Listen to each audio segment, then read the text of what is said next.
Resources can assist the communities as well as the scientific institutions to understand the complexity of these varying coastlines. So one of the things, and before I introduce some of the panelists and then we kind of really kick off this session, is this is a session in partnership with the Rising Voices Changing Coast Hub, which partners with Hawaii, Puerto Rico, Alaska, Kansas, as well as Louisiana. So we're pretty broad and working with indigenous communities across the United States and really bridging traditional wisdom and modern research to, again, get that convergence so we can have resilient communities for our future. On this panel is a lot of we're very Hawaii-centric on this round. We're with the Hawaii Hub coordinator here for our region.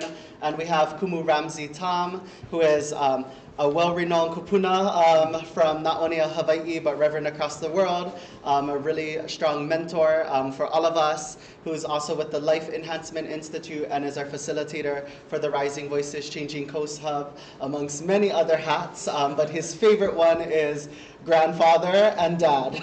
So the most important one at the end of each day. Also here is Chad Wiggins, who is the Executive Director of Hui Aloha Kiholo. And we also have Tim Schneider, who is one of our senior scientists at the National Center, at the NSF, National Center for Atmospheric Research. We always love alphabet soup in all of these rooms. With that, we'd like to share first in this session a really quick little 10-minute video, and one of our panelists wasn't able to join us this round, but has like a little 5-minute video to share as well that follows, to talk about the work that we do here in Hawaii.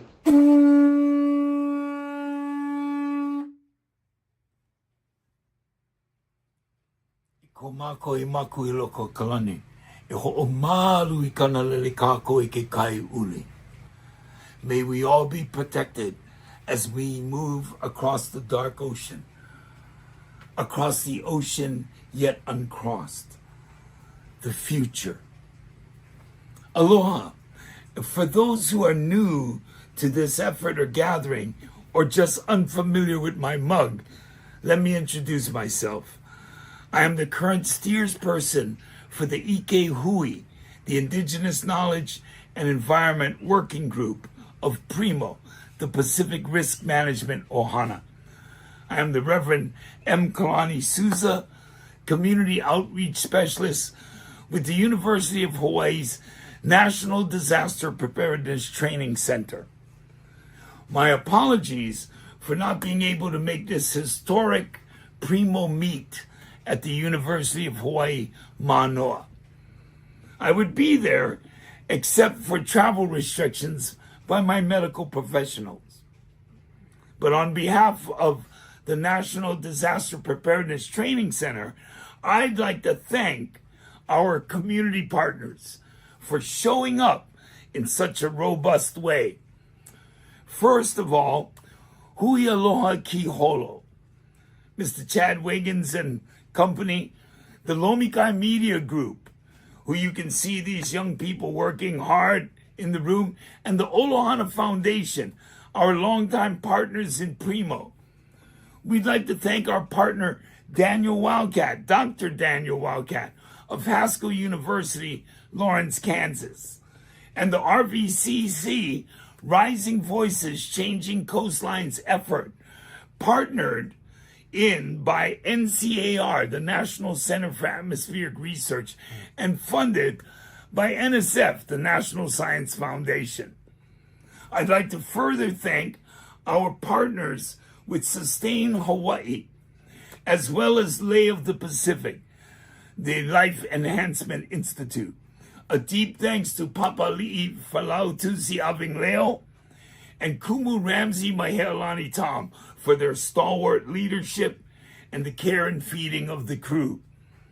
And of course, Ms. Jean Tanimoto, the navigator of the Ike Hui, the Indigenous Knowledge and Environment Working Group.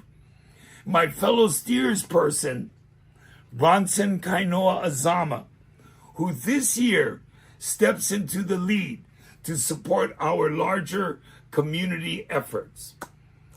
Would that I could be there to laugh and share and occasionally pontificate the need for an even greater relationship. In these times, relationships matter. Remembering the reality of our ancestors who forego transactions for relationships, knowing that they are the very survival that we depend on, the ability to interrelate regarding our capacity to adapt. As a final reminder, and I quote Bob Goff, climate change is inevitable. Adaptation is optional. What we choose to do from here will in fact impact our communities. And what our communities are capable of doing will impact our future. I want to wish you the best. I hope the conference works out for those of you who braved the journey in this disastrous weather. Once again, thanks so much for your commitment to community capacity building. Mahalo ke akua. Mahalo to you all. Aloha.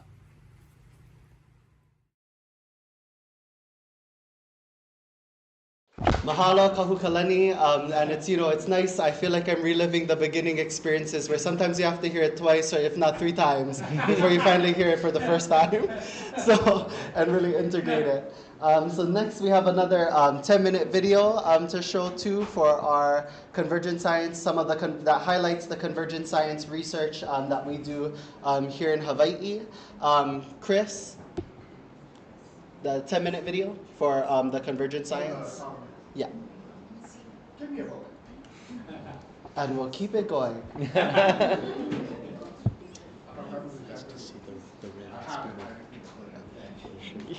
In the meantime, maybe I'll ask the panelists a starting question that we can kind of start our discussion with and kick us off.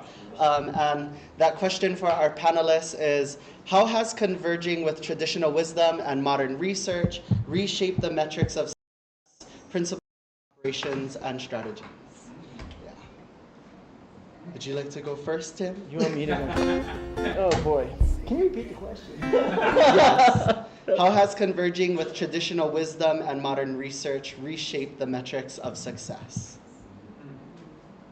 Wow. Heavy one right out of the gate. Yeah, it's so I come from, I'm a settler. Hopefully.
Is that better? Is that better? There we go. So the RVCC Hub project that many of us are a part of evolved out of that community. And what I learned in that community is relations, right? And, I always felt that I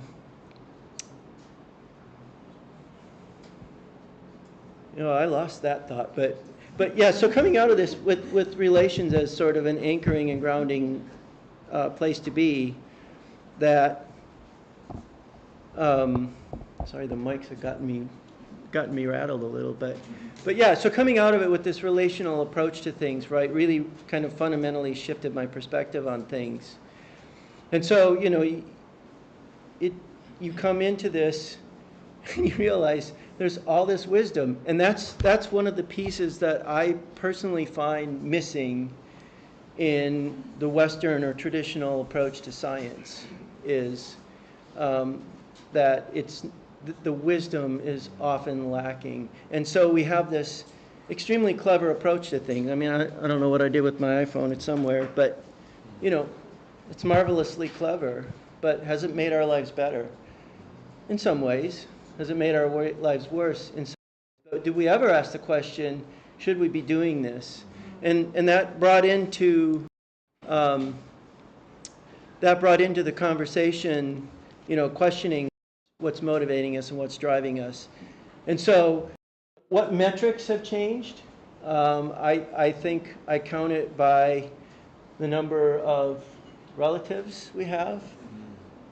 Time to wrap?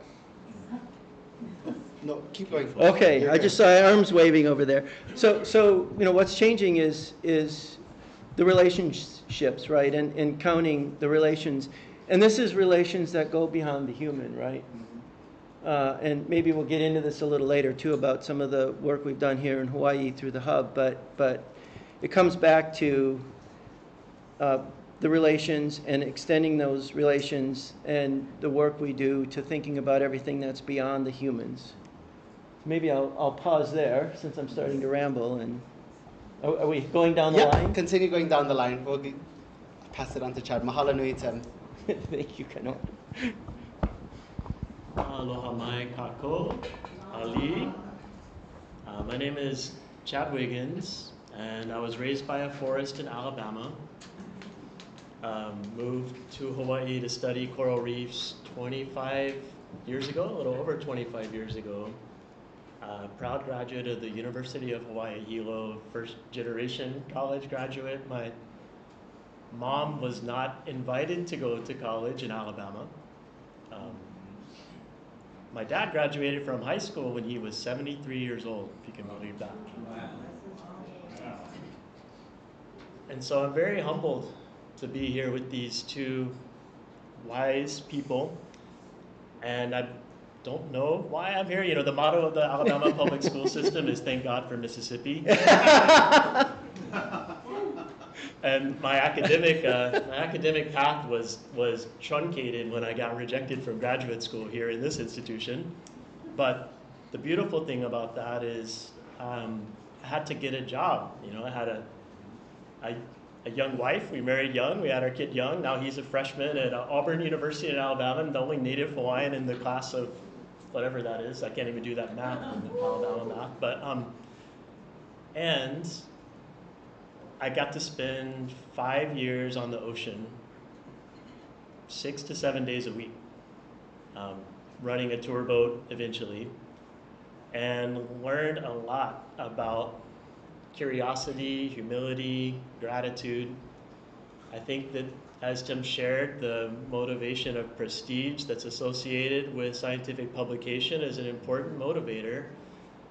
And I believed that the goal was to answer questions, and so I was always disappointed. Every paper that I'm a co-author on generates more questions than it answers, and now I'm very grateful because I think the goal is to identify the best questions and to understand that there's not a time in the past that was ever stable. If we look back 400 million years ago when corals evolved in an ocean that has been hotter and colder and lower and higher and more and less acidic, I've come to the realization after working in places including Hawaii and Palmyra Atoll that a lot of our focus is actually pulling us away from where we need to be looking as a scientific community. The first time I met Kahukalani was at PRiMO Ike Hui on Hawaii Island many years ago, and there was an elder there who shared that in the Hawaiian practice of healing, one heals by seeing the wellness. One does not heal by seeing the sickness. And so my training in conservation practice and planning is to identify the critical threats identify the strategies, react. How did corals survive with atmospheric concentration of carbon that is far beyond anything we're going to see in any of our lifetimes? It was through an interconnected ecosystem at a planetary scale. One needs healthy tuna to drive small schooling fish to the surface, healthy seabirds to eat those fish, healthy forests for the seabirds to nest, healthy water cycle for the water to wash the nutrients out to the plankton, healthy plankton for the corals to eat heterotrophically through a bleaching event so they don't starve to death. And so the scale of the system is one planet, really. If we're looking at the paths of some of these animals, the whales, the animals that are cycling nutrients in the ocean, of curiosity that has been inspired by working with groups like this. I think I gotta go on that one. Okay, all right. Give the mic. Mahalo for that. Hello, Mike Aldo. Aloha. Hello, good no kikino ame kauhane. E maala mapono kamana o kiola kikino e kamana wa apalo. Aloha. Aloha. Aloha. I open with that because it reminds us that our kupuna, our elders, our relations, two-footers, wings, or fins. It just reminds us we're all connected. And in that statement, it talks about mindfulness, being connected mind, body, and spirit. But through all time, not just while we're here. And I think that speaks to the underlying principle of relations, and not just transactions, which is a foundational principle that we've been operating with RVCC, but our communities at large. So, Kainoa, to your question about what the metrics are, which is, I think, we should all be starting with. If you're measuring the wrong thing, you're going to keep getting the wrong thing. And so this conversation about convergence between wisdom and knowledge, I think is better than a collision. And I think what we've learned is that when you start out with a different metric, and you're looking for a different level of success, you ask different questions. And what we do recognize is that we live in a world that has a lot of knowledge. You can seek it out, right? The real question is, do we understand what we now know, what we think we know? And what we're learning, or at least what we're sharing, is that sometimes knowledge is outpacing wisdom. And it's the wisdom, which comes with understanding, that begins to allow us to utilize the knowledge and the things that we're now learning, right? Not just what we know. Because to a certain degree, what we've also discovered is that we have the curse of knowledge, where you just operate from what you know, what you think you know, and maybe don't realize what you don't know. And that's where wisdom comes in. And I think what we've enjoyed in the last almost 13, 15 years now, right, Dan, is the opportunity to explore those things. The native knowledge, the knowledge is coming from the ground, the water, which is informing the observer that's coming to get data. It's an observation, but it's not a lived experience. And I think if there's anything that we want to say is it's the lived experience that creates the wisdom that supports the knowledge that's coming from our re-hyphenated search. Research as a hyphenated word, meaning it's not the first time. We're doing this again.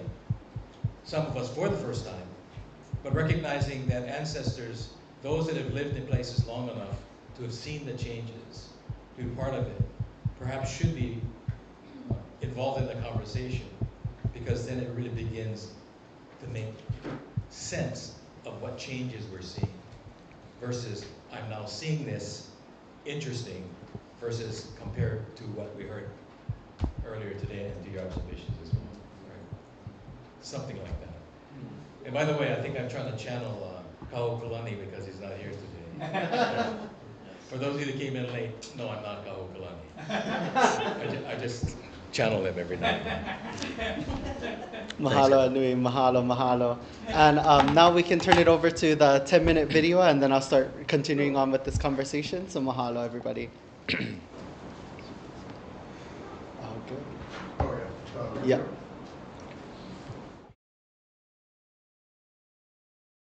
Here we go. 1, 2, 3.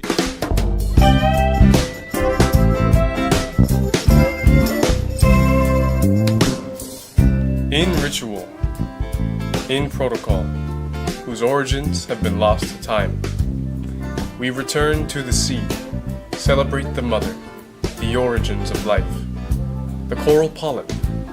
In Hawaii, our word for waves is nalu. The same word, nalu, also means amniotic fluid, the same ocean found in your grandmother's womb. The water of life from the great-grandmother Uli came to our world one drop at a time in the Pohakukane, the stone. The life-bringing rain, the light intruding into the darkness, the ancient stories of Wakea and Papa, as a way of beginning our relationships, our collaboration, and our investigation of convergent science.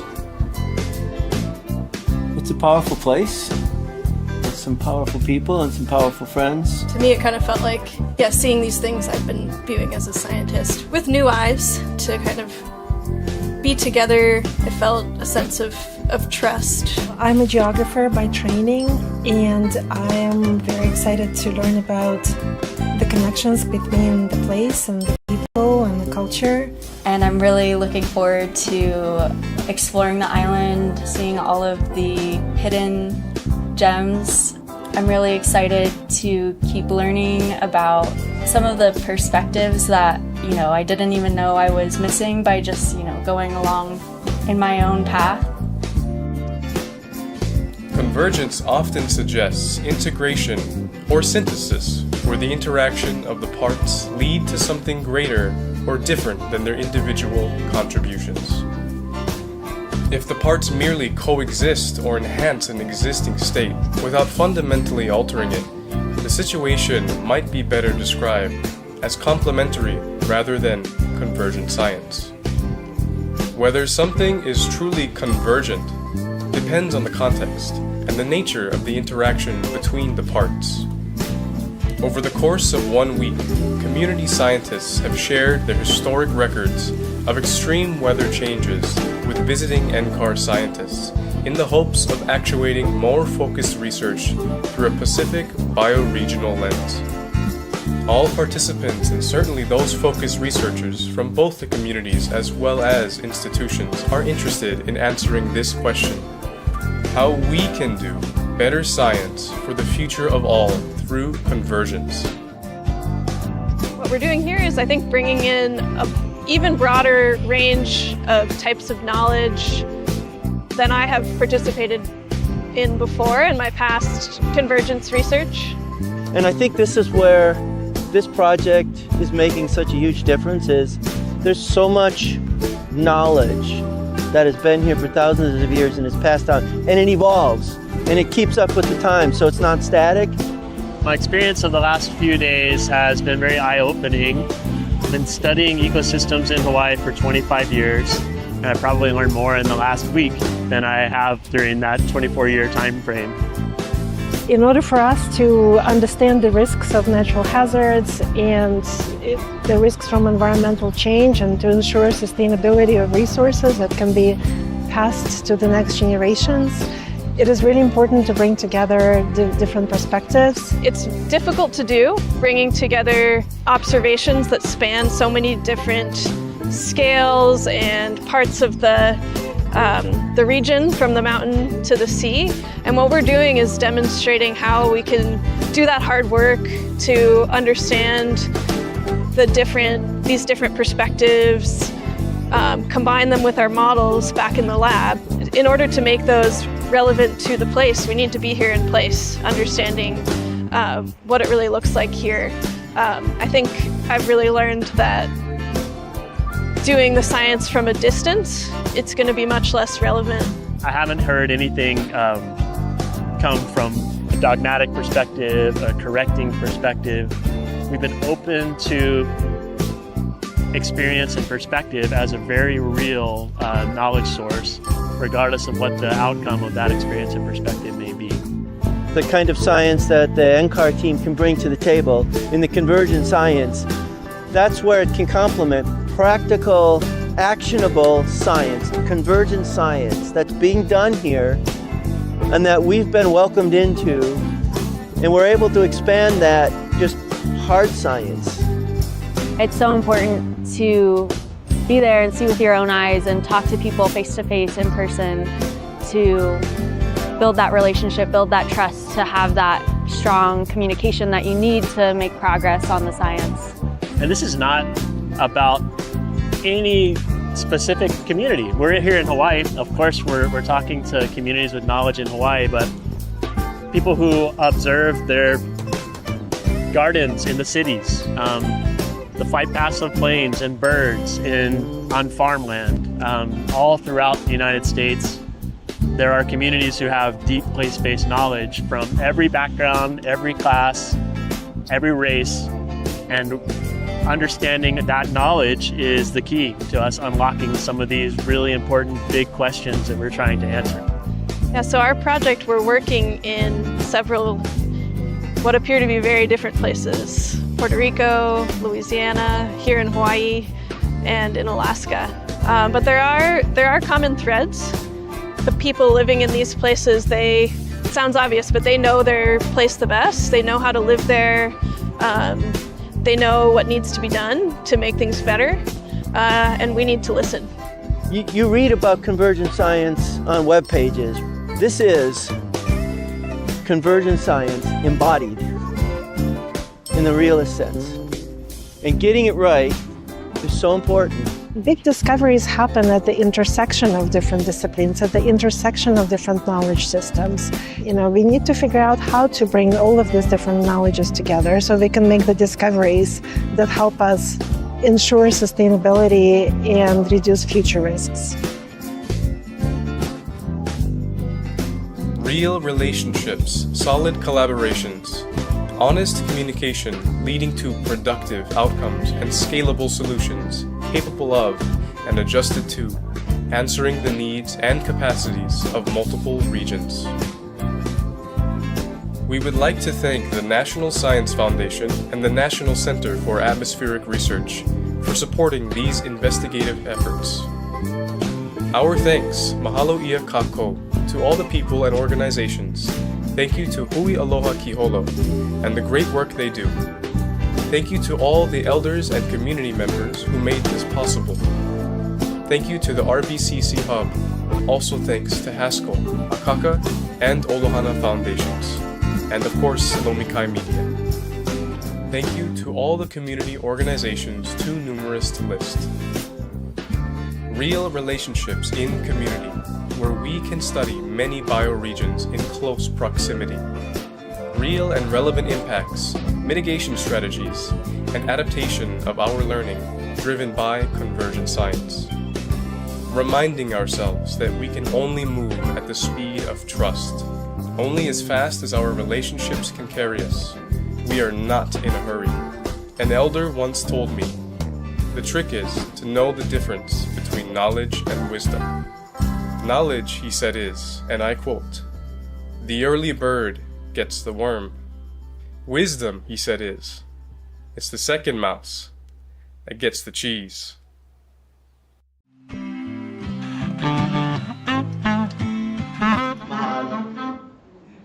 Thank you. And on that note of really getting the cheese in this situation, I really like to, this was a really amazing experience in which we brought these scientists from NCAR, Tim being one of them, to Hui Aloha Kiholo, which is where Chad is, to really experience being in community.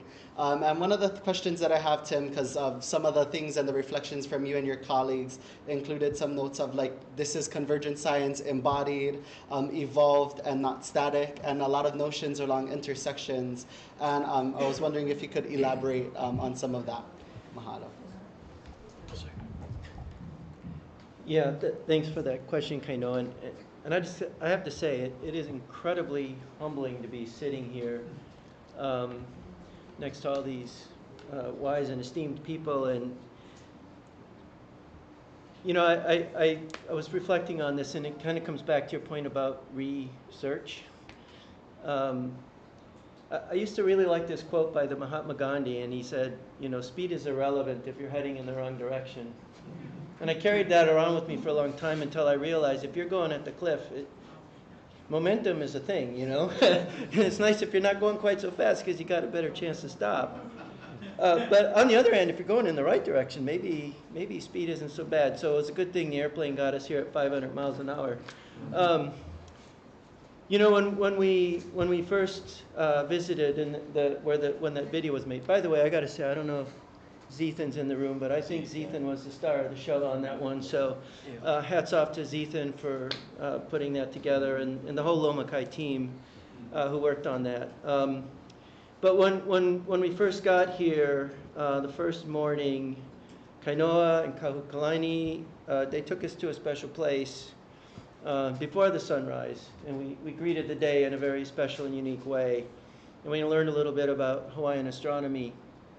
And I remember standing there on the beach afterwards, and Kalani was sharing something, and for the life of me, I can't remember what it was, but I wish I could, because he said something, and I looked at him and I said, wait a minute, Kalani, and this is like, ancient knowledge that's been handed down for many generations. I said, you just described quantum physics. And he gets that, for those of you who know Kalani, he gets that grin like, your light's coming on, he says, now you're starting to get it, right? That a lot of what we think is new has actually been known. And it's communicated in different ways. But the beauty is we are better for having both ways, right? And this comes back to something I learned from Papa Lee and many others too. But Papa Lee says, we need to weave it forward. And this goes back to what Archie Kalepa said this morning too, right? It's like, what's the sail plan for the next 7 generations? Well, part of the sail plan is having a good sail, and you weave the sail, and it takes a community to do that. So, so that was, I think, one of the big takeaways from that visit is opening your eyes a little bit and realizing that sometimes we think things are new and they're not, and people have known some things for a little longer than we thought, and it's kind of a scary form of hubris if you don't open your mind and your eyes to that. The other thing I'll say, so I don't ramble on too long, I'll say one more thing is I got to learn about Maukata Makai. There's my phone. I got to learn about Maukata Makai, so I'm guessing probably most people in this room know that, but from mountainside to seaside. And our hosts in Olahana and Huialoha Kiholo, we went up in the hills and learned about the dryland forests on the western side of the Big Island. And we went down to eventually the coast and then off to the reef, and starting to see how all of this ties together. And for those of you who saw the flooding here this past week, and I'm a water guy, so that's kind of my thing, you know that was worse because of what we've done and what isn't there, right? The intact dryland forests and how that protects everything that flows down from there to the sea. So that idea of Maukata Makai and these integrated ecosystems and how they all tie together, and Chad could speak much more eloquently and with much more knowledge on that than I can, but and here's I said I was going to say one more thing. I'm going to say this is the last of one more things. It's really, and this applies to all of the work I've been fortunate to do with indigenous peoples everywhere, but something we don't speak about in the Western or traditional sciences, and we were talking about this at dinner a little bit last night, is the element of the mystery and the spirituality of it all, because science without that is pretty hollow. And we were taught to be objective. And, if you're objective, you're not paying attention. How can you not study the changing climate and be concerned about what's happening to everything out there. All of the, as you say, the wings, the fins, the non-two-leggeds, and the two-leggeds, right? How can you be detached from that? You can't. And so I've learned through this and from my visit to the Big Island last year, you know, spirit has a place in our science. And if you don't have it, you're bereft in my mind. So thank you. Mahalo. Yeah. Mahalo nui, Tim. I really appreciated, you know, the recognizing too that there's many ways to knowing, right? And it's not necessarily just linear, and there's only one way to come to our understandings, and to recognize that sometimes when engaging with humility, that others are ahead. And one of the things I always like that always bothers me too, even in today's age, where it's like, asking for a proof of concept, and it's like, well, maybe if you're around like 200 years ago, you would have saw it. I'm pretty sure there's a few people who wrote about it, yet we need data. And you know, that kind of leads into my next question, and feel free, Chad, to kind of riff off of it. But just really like, and tying in, Kumu, what you're talking about lived experience and wisdom-based approaches, but also recognizing like, what does a real data-less approach look like for you, Chad, and feel free to go for it. Mahalo. Yeah, thank you. And I love that you say data less, not dataless, but what's the right amount of data? You know, I have to apologize. I failed to actually say anything about Kiholo, and that's a huge abrogation of my kuleana. So Kiholo, a very special place. All of our places are special, but our organization was founded 18 years ago by the Native Hawaiian lineal families of Kiholo and the stewards who are descended from the settler families of Kiholo, working together in common cause to take care of the place, to cultivate a culture of respect for this special place, to acknowledge that no one can do it alone. And so our values guide our work, and they're really about activating community. In the field of conservation, we hear a lot of times about creating community, and that is a misnomer. There's not a place on the planet that doesn't have a community.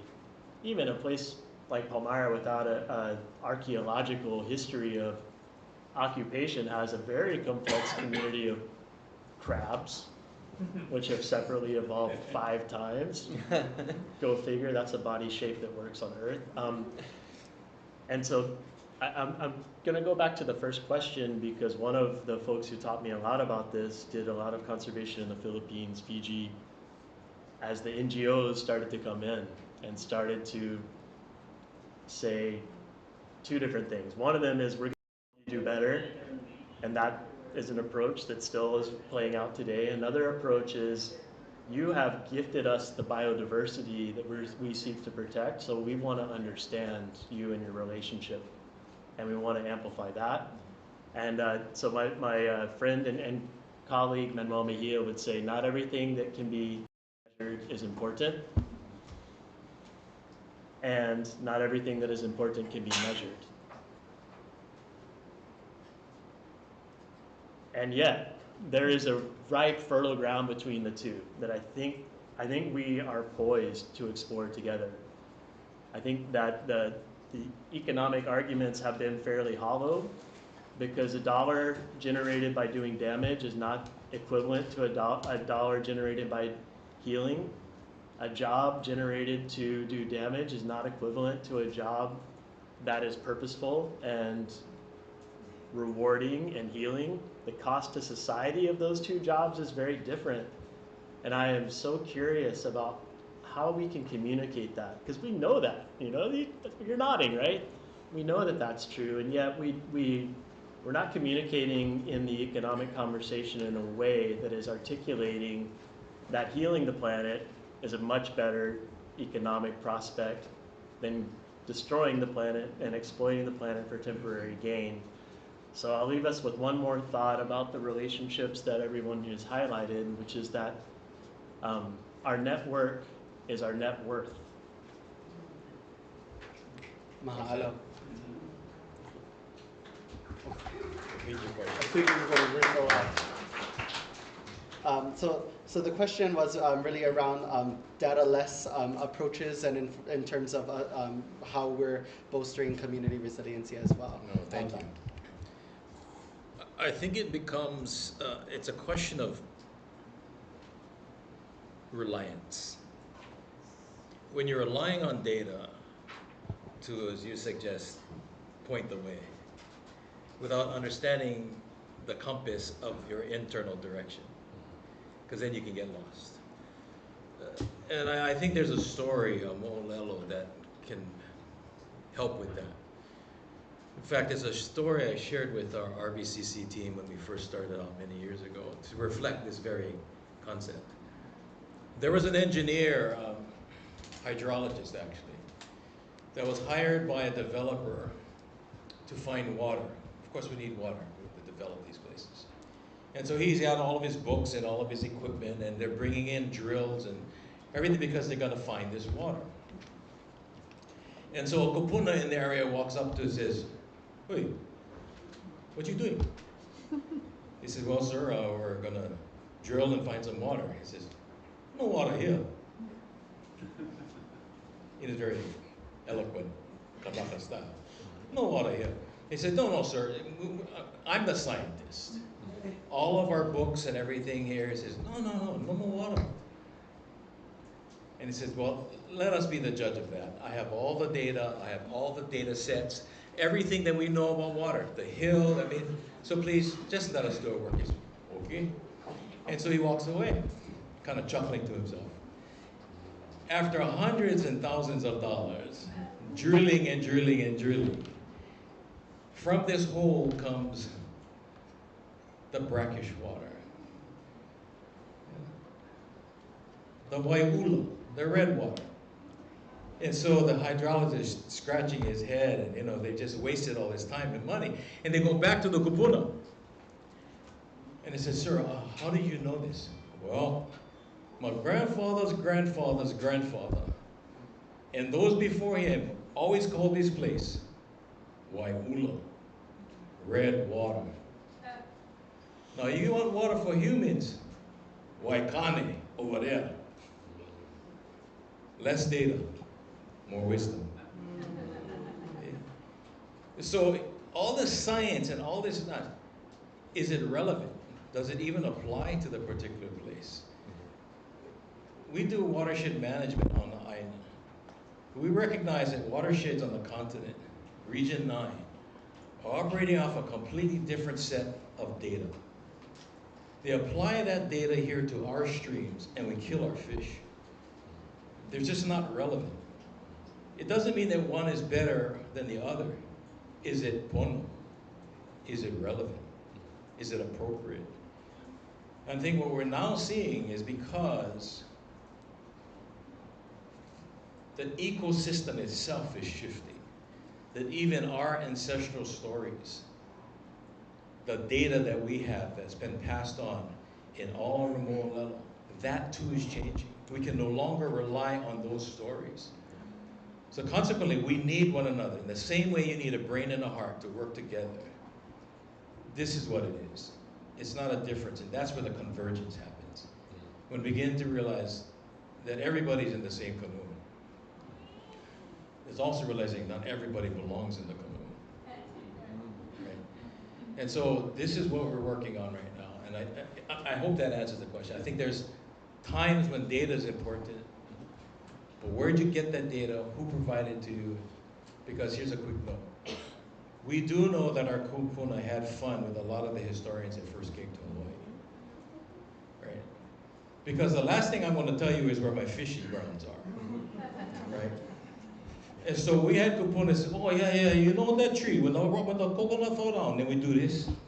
And then we do this, and then this happens, and then that," and the researcher, "Oh yeah, that's very interesting, thank you, sir." Oh, little do we know, 100 years later, we're going to be running into our own false stories that our kupuna told. And now the new history of all of Hawaii is like, that's not true. But that's because the kupuna redirected them.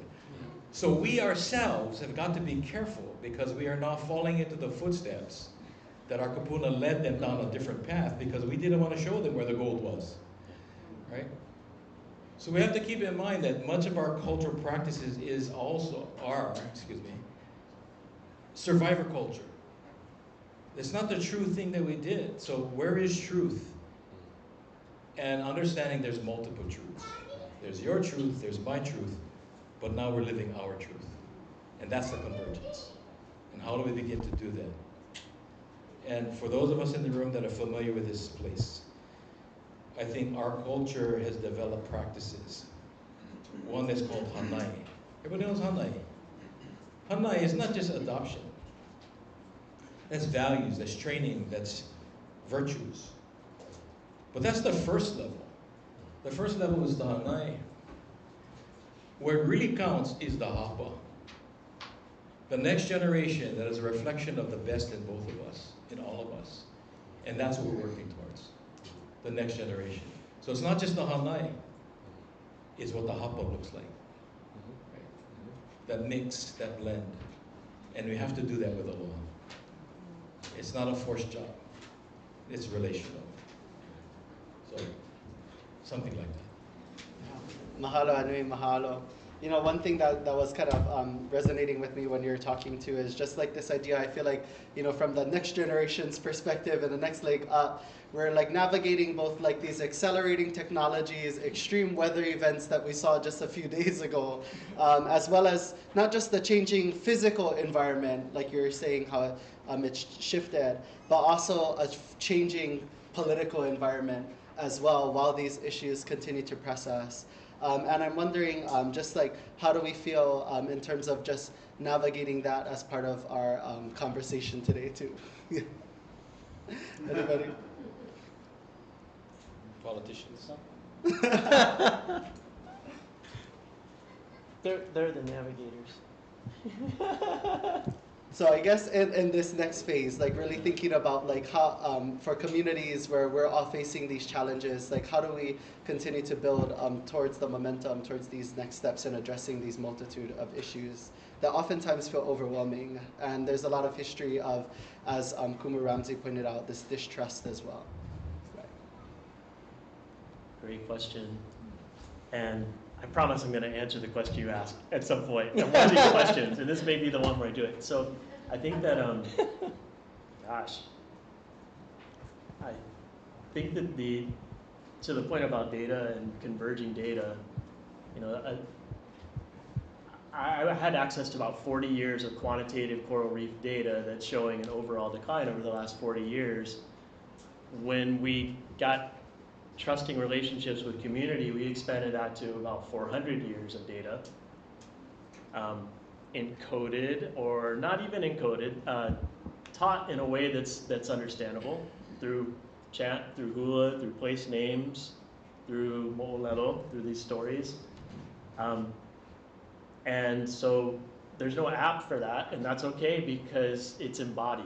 The data is within the person. The person is the convergence. Bringing together multiple people with convergent data sets is the pool of common knowledge to which we all contribute. Everyone has something very important to add to that pool of common knowledge. And a lot of folks who are early in your careers or in a power down position may feel like your voice is not welcome. And that is extremely detrimental. If we look at the great political leaders of history, including the great political leaders of Polynesia, they were servant leaders.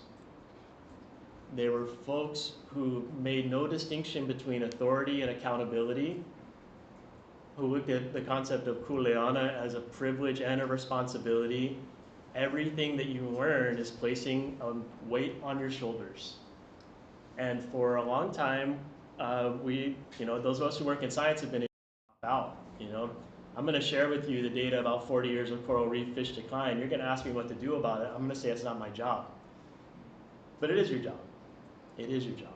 Because that knowledge that you have gathered, that you have learned from all these various sources is not yours. It's not your knowledge. And you've been able to make some sense of it in a way that is inspiring people to think about, what do we do about it? And to cut that, to okie it, is a problem with the political system.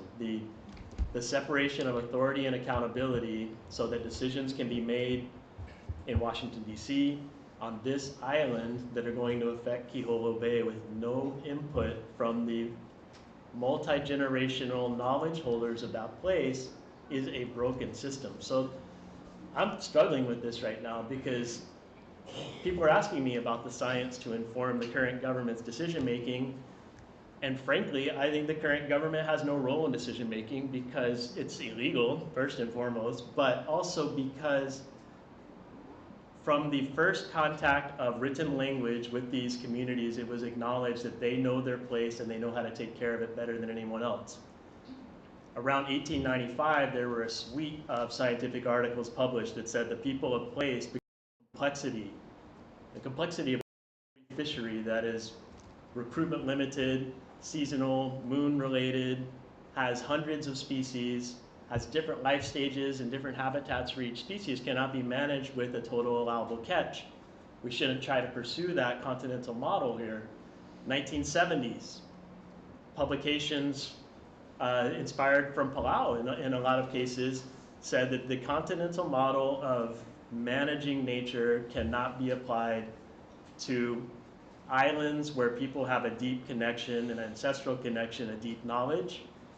Today, people are asking, what should the total allowable catch be for this fish? We cannot do a stock assessment on the fish. It's far too complicated, but we need a number. And so I think that's where the political piece of it gets to. Do we invest in a system that will never work by giving our best input into it?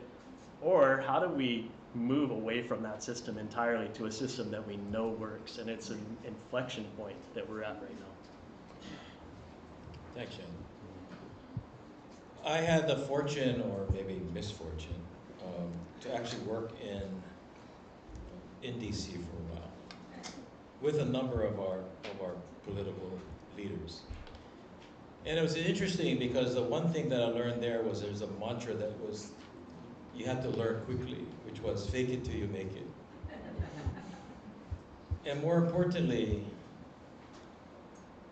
all things change with time. And if you can last long enough in the political system, you can change things. Unfortunately, that's the wrong metric because they're not concerned about the next generation on the ground, but the next generation of those that are in office. So it goes back to your first question, metric of success. We supposedly operate in a republican system. Now I'm talking about the United States of America. That's not the Kingdom of Hawaii, different story. But as far as that is concerned, that's representation, representative. And I think this is where it comes down to it. At what point did we vote representatives to be leaders?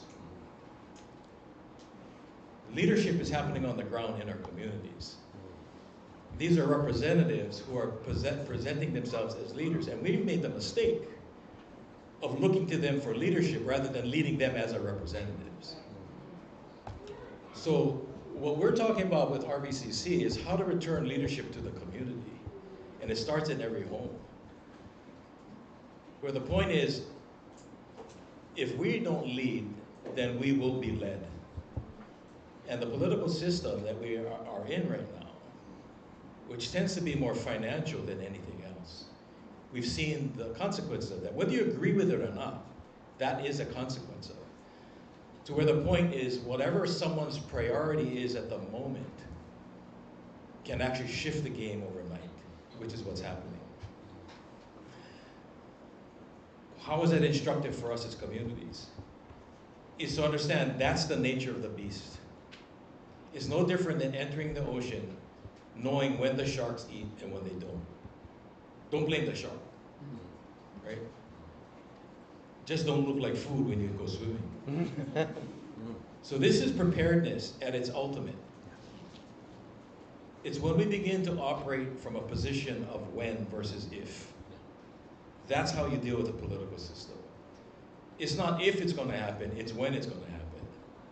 And if you're prepared for it that way, and that's disaster preparedness, community preparedness, all of it comes down to that. When we start adopting the way of our kupuna, our ancestral practices of living for the when, not the if, If it never happens, no problem, because you're prepared for when it does. And I think that's the underlying principle. The system is what it is. The thing is, how do we operate in that system understanding that? Right? And that takes wisdom. And if you don't have people that are around long enough to know their own internal system, it gets changed every time someone changes the map, then we're always lost. And if we operate off of someone else's map, a continental one, we're going to get lost on an island. So this is the shift that I think we're trying to promote, or that we've been living, which is island Earth. It's more like an island than it is a continent. And if that's the case, how do we apply island wisdom and thought in a community that is tended to be driven by continental thinking? It's not about west or east. On a sphere, there's always somebody more west than you. So don't blame the guys on the west side, all right? If we all look at island Earth, or Earth as an island, then we're all islanders. We're all indigenous to some place. And somehow we've got to remember our relationship to those places. To draw lines. And as a result, we separate. And as a result of that separation, we forget. I think this project and others like it are intending to help us not just to recall, but to restore and bring things back together again as communities and relationship to our particular places. We say, hey Hawaii, I am Hawaii. It's meaningful because it says, I eat her and she eats me. The reciprocity agreement of my relationship. My ancestors and I shall be my descendants' ancestors. There is a continuity. I think politics breaks continuity. Although we had a senator there for 60 years, that's pretty constant. But on the ground, how do we begin to do that? So, sorry for making it long-winded, No. but I think that is a very tough conversation because politics tends to be socially driven.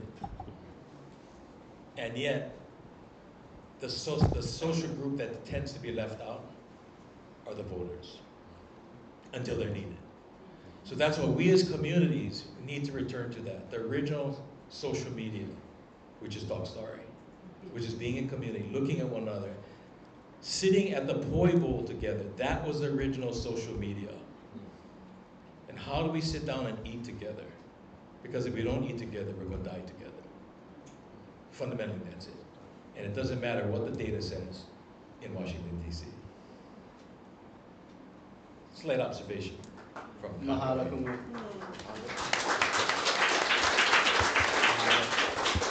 And really building on that, at the heart of this conversation has been a lot of conversation or talk about relationships, right?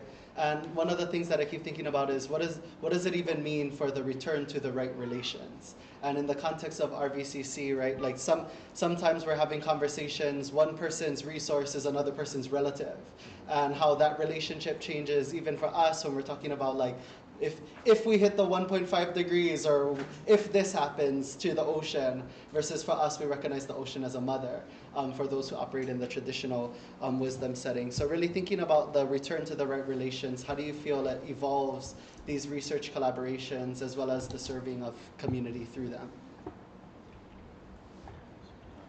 Right relations. So I think we've touched on that a lot. And I was just thinking about your remark you just made, Ramsey, about politics, right? And if you look at, there's a reason why we have some maps called political maps. And those are the ones with all the straight lines on them. And then we have the physiographic maps, right, where there's no straight lines and there's curvy rivers and convoluted coastlines and things and right, jagged mountains and all that good stuff. But I kind of wanted to tie, so given that part of the context of our panel is the Rising Voices Changing Coastlines hubs, I remember very early in the project talking to the lead of our Alaska hub, Corey Erickson, You know, and we have all this amazing climate data and climate models and things we can do at NCAR. And I was just kind of talking to Corey about some of these tools that might help the coastal communities in Alaska. And he said, well, Tim, if you ask our elders what they need, it's a new floor in the community building. So bring a hammer. And it was a pretty humbling experience, you know, because we spent millions of dollars, taxpayer dollars, building these data sets. And it wasn't that they weren't interesting or useful. It's just that was the needs. And he said, if you talk to our elders, this is what they're going to tell you.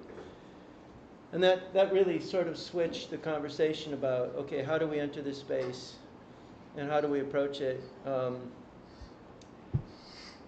And I guess hopefully this isn't a non sequitur, but seeing my good friend and colleague over there with her little one, Diamond Teixeira, and reflecting on Archie's talk this morning about the fires in Lahaina, and we have a colleague from Hawaii Island, Kiahi Tahone. I don't know if any of you know Kiahi, but Kiahi was working with Archie on the response.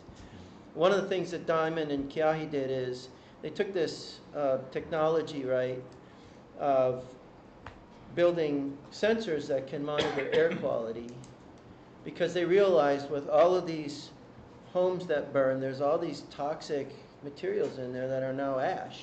And the wind's blowing it around, and people are breathing this stuff, the plastics and the heavy metals and whatever. And so, you know, Diamond was literally like giving herself a electrical engineering course and sitting down in her living room with a 3D printer and building these stations. And Kiahi was working with Diamond, and he's quite the inventive person as well. And, you know, they ended up building a number of air quality sensors and bringing them over to Lahaina and putting them into the hands of the people so they could take control of their own health and understand what they're breathing, or at least know when it's maybe worse than better. So that's a right relations approach to this. So we have this technology, and it's pretty cool technology. You can build one of these stations for a few $100s, and you know, it's cutting-edge technology in a lot of ways, but turning it into sort of citizen science and putting it in the hands of the communities. And I just want to make a shout out to our friends and relatives who've traveled all the way from Louisiana, because they live in a place that's called Cancer Alley for a reason. And we're trying to use the same approach to work with them to put this ability to monitor what they're breathing and what their air quality is like in their hands. But Louisiana passed a law, and this is it could happen here too thing, right? Louisiana passed a law, it's called CAMRA, and it essentially makes it effectively illegal to monitor your own air quality. I mean, it isn't illegal, they aren't going to throw you in jail, but they will fine you sizable fines. I mean, like money that folks don't have there to make their own air quality measurements, because they don't want you to know what the oil and gas industry is putting out there. So, you know, we had to put it on hold until that gets sorted out. It's in the courts. But I think that, to me, is a lesson of empowering people. And this is a dimension of the RVCC Hub project that kind of got mentioned, but I just want to emphasize it, right? This is about working, and all these comments are driving to the point of, this is about working in community and making sure the communities get what they need, and that not only that, but the communities have autonomy and authority. Data, we didn't talk about this at all, data sovereignty. You can put that information into their hands. They can choose what to do with it or not do with it, whether they want it or not, and let that drive things. And coming into this space from sort of the conventional approach, you know, that back to the word humbling, right? It's like, we need a new floor in the community center. Yeah, your climate model stuff is really nice, but, you know, so being open and responsive and putting it into the hands of the people who need it and giving them the autonomy and control over all of this is, I think, really a valuable part of the project and what I've learned. Yeah, thank you, Tim. I think that embodies a bit about this acknowledgement and recognition that every place has a community, and the Olelo no Eao Makahana Ka'ike as a starting point. Meeting the needs of the community requires so much humility, especially when you got a grant to do a climate model for them, and they need a new floor of the community center. So the investment in meeting the community where they are, though, is the only way that you're going to be able to merge all of those knowledge systems and be trustworthy where that's involved. You know, I got to visit Haskell Indian Nations University in Lawrence, Kansas. I knew nothing about Kansas except for the Wizard of Oz. But I was blown away because Chris Schaefer was there too, and he was running out of the hotel where we were staying in a great hurry. So I said, "Where are you going?" He said, "Victor Wooten and his brothers are playing downtown." Oh yeah. And so, you know, if you don't know Victor Wooten, you should. He's the best bass player on the planet Earth, and his brothers are equally talented on the guitar and the drums and the percussive instrument that Future Man invented. Anyway, after the show, we were both keyed up, and he was telling me about meeting Victor's mom and asking her, you know, "Mama Wooten, how come your boys are so amazing?" And she said, "Well, we really only taught them two things. You know, do the right thing for the right reason." Simple teaching. And if we were to question ourselves right now, how many of us are doing one of those and not the other? How many of us are doing none of those in every interaction? If we could all do the right thing for the right reason in every interaction, I would argue we'll be in right relations. And there's so much pressure to do it differently. So that's where our intuition comes in. Let's go to the Latin for a minute. So I think we all more or less know what science is. But there's a word that means science together in Latin, and it is conscience. Conscience means science together.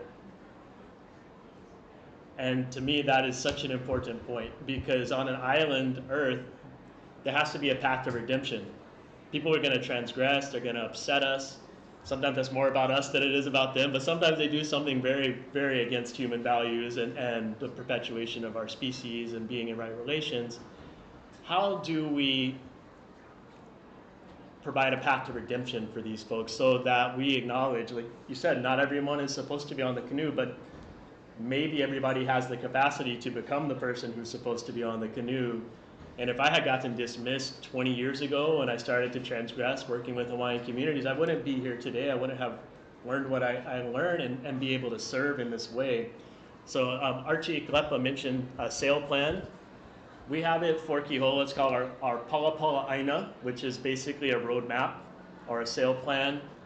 We brought people together over the course of 2 years to provide input into what we can do. We came up with 250 beautiful ideas, and then we determined we could do maybe 5 things in the next 5 years. And so that's one example of the community's there. The community has knowledge. When the trust is built, that knowledge can inform, and now the science can come in to look, how are we doing? How's that going? What are we learning? What new secrets and things are we unlocking? And can we even speak them aloud? You know, we love Diamond Teixeira because she didn't publish one of the chapters of her dissertation. Thank you, Diamond. Kiholo thanks you for that. Mahalo. Kumu, returning to the right relations. Right relation, all right. I guess the question is, how many of you have a good relationship with your mother? See, it starts there.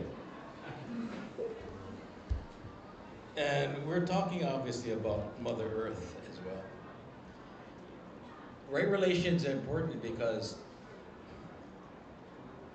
who or what do you have a relationship with? This is a political question, this is a financial question. It's what Chad just said. If my relationship is an accounting relationship versus a relational or accountability one, the metric of success is always going to be skewed. If our question to you in our community is how much, how many, that's very different than the question in our community there, which is how well, how are you doing? That's relation. When I'm operating from right relation, something that we've been really working on is going back and bringing forward, is asking at the end of the day, are the children fed and the elders cared for, and can the mothers and fathers feed and protect their families? See, if the answer is yes, then somehow we've made a decision politically, academically, based on a different metric of success. That we're choosing policies, principles, and practices that lead to that outcome. Doesn't ask the question, how much does it take to feed a family? But rather than, can we feed families? At the end of our day, we should be asking the question, did you eat? Did you sleep? You have a house to be in. See, when we have that shift, then we have done something. I think that's the difference in right relation. If every corporation at the end of the day didn't ask themselves, how many units did we sell and how many people did we have to fire to make that happen, right? We pat ourselves on the back on production at the same time while we're closing the doors on houses, homes, and families. So something is not in relation. So this thread that you're running through is that. I think it's that. The knowledge that is being used to drive businesses is not operating from the wisdom of maintaining communities. And I think that's the opportunity, but it is also the challenge, right? So I think once we get businesses and communities and government to ask that question, is everybody eaten? Is everybody housed? Is everybody educated? Then we can say yes to decisions that were made for that outcome. Not have we have 5 corporations paying enough taxes for us to maintain the government. That's a different question. With the intention of housing, feeding, and educating. That's an outcome, not an intention. Does that make sense? Yeah. So I think we can get into the other stuff of what in right relation is. But I want to pick up on the idea that data sovereignty and all that is part of it as well. And I'm going to come back to our own mo'olelo in relation with data. So recently, Tutupele has been kind of acting up, right? She's been showing herself. Should tell us something, right? It's pretty steady.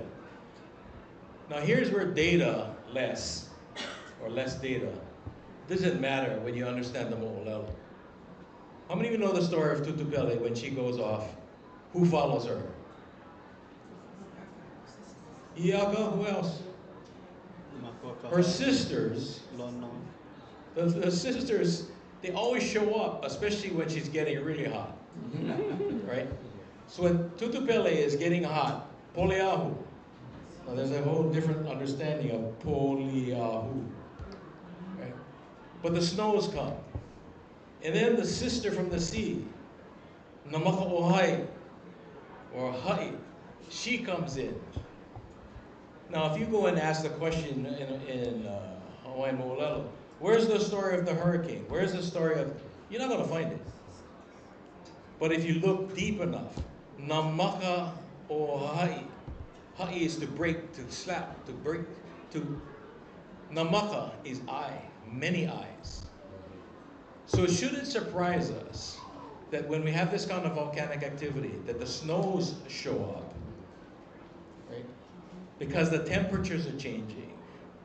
Something is happening atmospherically because of the earth. Sky, land, and sea. There it is. Those 3 things are in that story. Namaka is an eye, which is also a hurricane. And so when Tutupele really gets active, inevitably, there's a hurricane coming.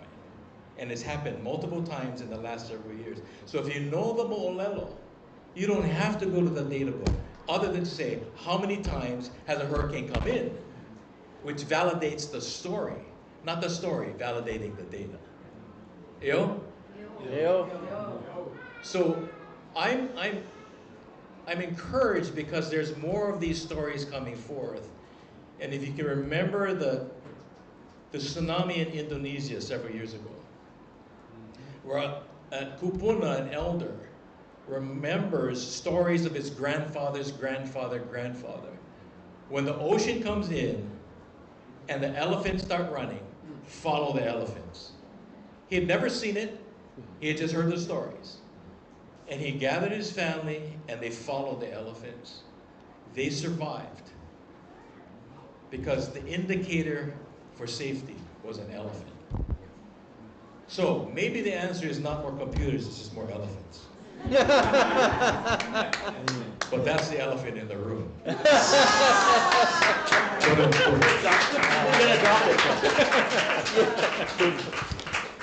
We've got time for 1 or 2 questions. Anybody got a burning question in the audience or even amongst the panelists? Yes. Hi, Jim Buke. I just put food in my mouth. Jim Buke, Maui County. A couple of projects for Maui. I want to talk about them, but question to the audience with science. As every one of our science projects for Hawaii move forward, should we engage as our first community meeting or kupuna to get their input? Can I go first? Not only should you, you have a legal obligation. There is a case in case law called Kapa'akai o Ka'aina. It spells out very clearly any decision that government makes regarding a permit. It could be a building permit, it could be a fishing permit, it could be a grubbing and grading permit, must assuredly not impact traditional and customary practice. The traditional and customary practices must be understood through consultation with the people of those areas and the tenants of those ahupua'a. And so not only should you do it, you are in violation of the law if you don't do it. This is a law that's been on the books that hasn't been enforced because it hasn't been called out enough. But more and more people are aware of the existence of this law, which came out of the development of the Four Seasons Resort just south of Kiholo at Ka'upulehu, where illegal dozers were used. The settlement between the Office of Hawaiian Affairs, Kamehameha Schools, the Kona Hawaiian Civic Club, Four Seasons Resorts, the Ka'upulehu Land Company, identified a process of reconciliation, so that they could figure out what the harm was and what to do about it. But the lawsuit itself is now statutory, and at any point, anyone could trigger it. And so it's very important that you're asking that question, and the answer is yes. Wow. Thank you for that question. This again is where we have to look for when, not if. So while there's been a political shift to recognize this relational thing on the ground, we have to be careful too that politics and legislation and policy is also a trap.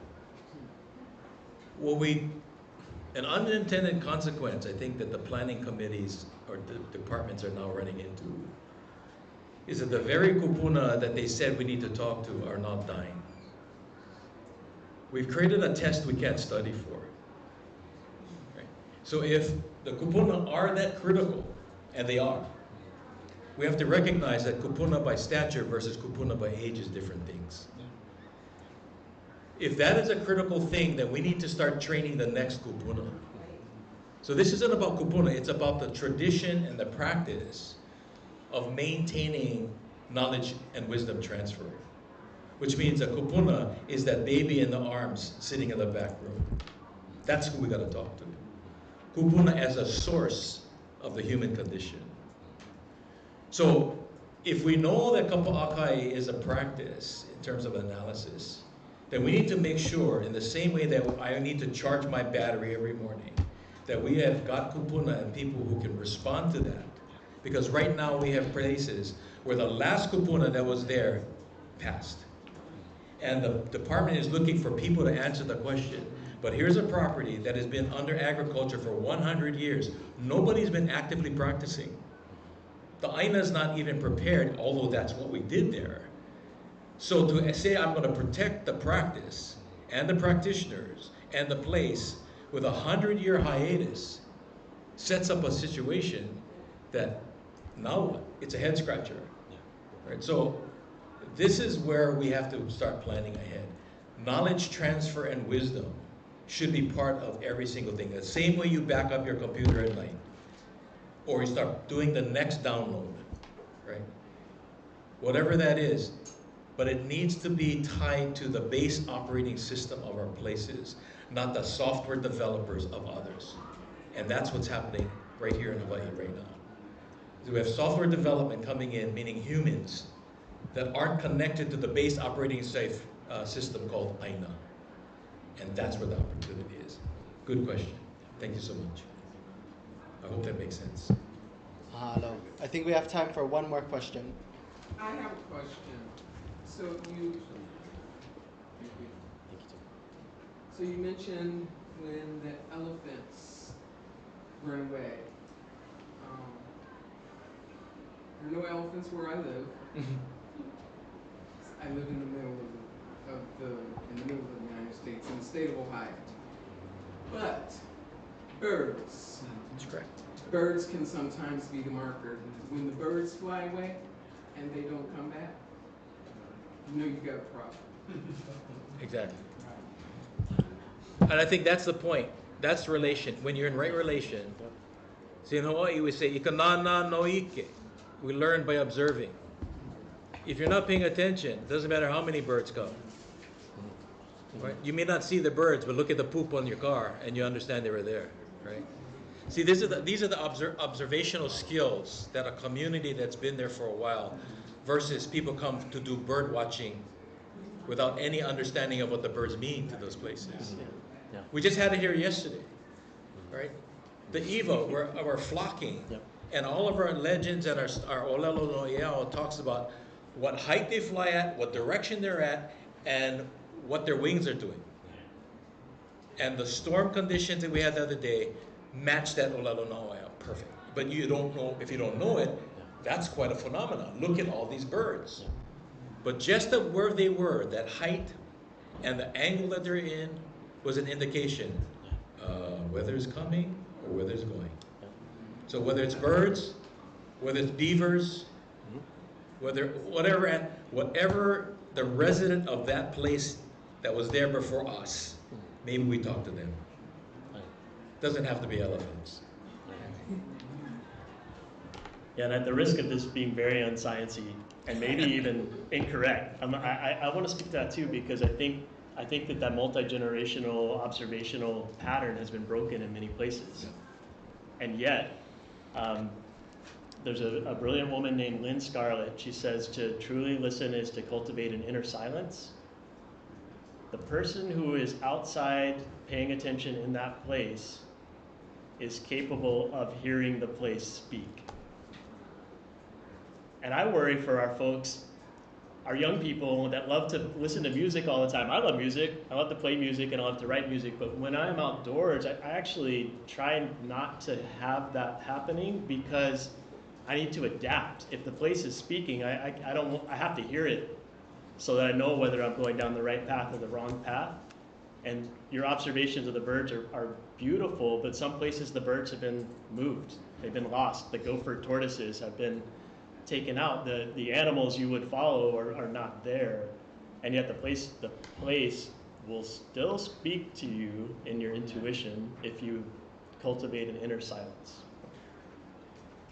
I'm glad you brought up the birds, and it triggered a couple of quick thoughts, and I'm guessing we need to wrap up. So hopefully Kainoa will have the last word. I don't think it should be me, but two thoughts. One, I've been making a conscious decision not to travel as much as I probably could or should even, because I live in a suburban neighborhood. I have a 50 by 100 foot plot. We try to make that 50 by 100 foot plot welcome to anything that wants to make it a home. And we've got all kinds of snakes and things, and it's great, and the neighbors don't like us. But so I live at the foot of the Rocky Mountains in Colorado on the east side. And that's a major flyway. And a good friend of mine who, and we like to pay attention to the birds and we kind of set our calendar, our internal seasonal calendar by, what we're seeing and experiencing in our own little yard. And in the mountains where we hike frequently. And there were a lot fewer birds that made their way through on the fall migration south. And that was documented by many of the expert birders who track these things.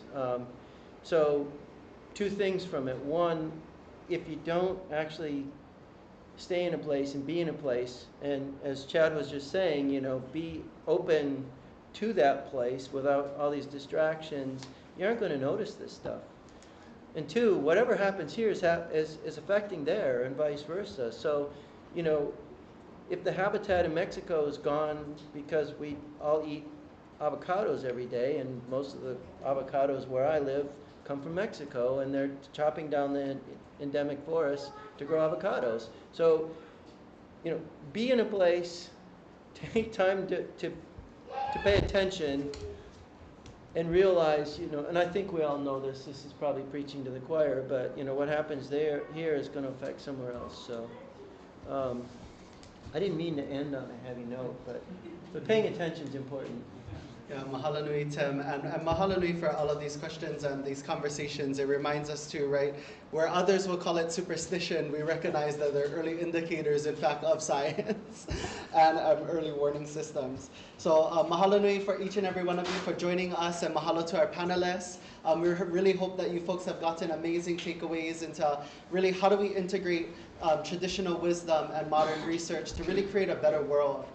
Because now more than ever do we need it, and especially now it hasn't changed how much of a pressing note it is for all of us to transform the new systems in which we can exist. Let people know we're going to take a 10-minute break and yeah. then we'll start the next session. Exactly. So this room is actually going to be home to the next RVCC section on storytelling and convergent science, which will have some of the same panelists, but we'll go on a 10-minute break. Bio breaks are needed, and then we will re-come into this room. So mahalo.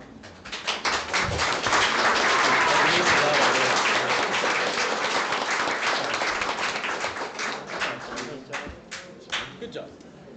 It's really humbling to sit here with you guys. We were worried about 90 minutes. I'm sorry, I didn't realize we were so close to the end. Oh, sure.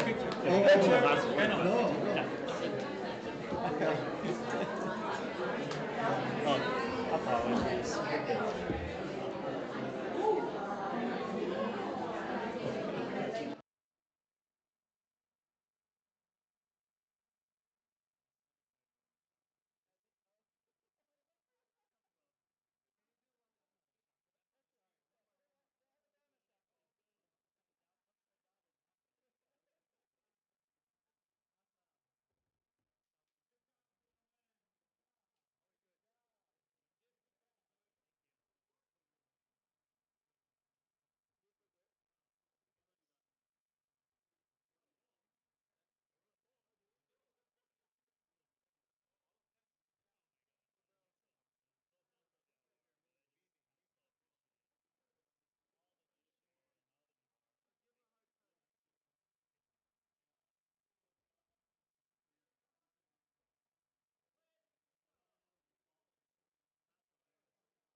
Auntie Jackie.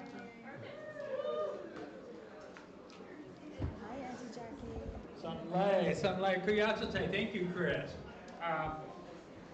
Agela song de Zoya Hayuchi Ha Muskogea Shadane Adene. Good morning, beautiful people. How are we doing today? I'm excited to be here. PRiMO 2026. Awesome. What protocol that started this morning? Just beautiful. My name is Dan Wildcat. I am a Yuchi, a Zoyaha, child of the sun, member of the Creek Nation or Muskogee Nation of Oklahoma. You may wonder, well, what's this Indian from Oklahoma doing here at PRiMO? Well, I've been fortunate to work with so many of our Hawaii Ohana for the last 20 years now. And we started work when M. Kalani Sousa bumped into me at a meeting on the Menominee Reservation that was talking about tourism and ecological impacts and environmental impacts of tourism.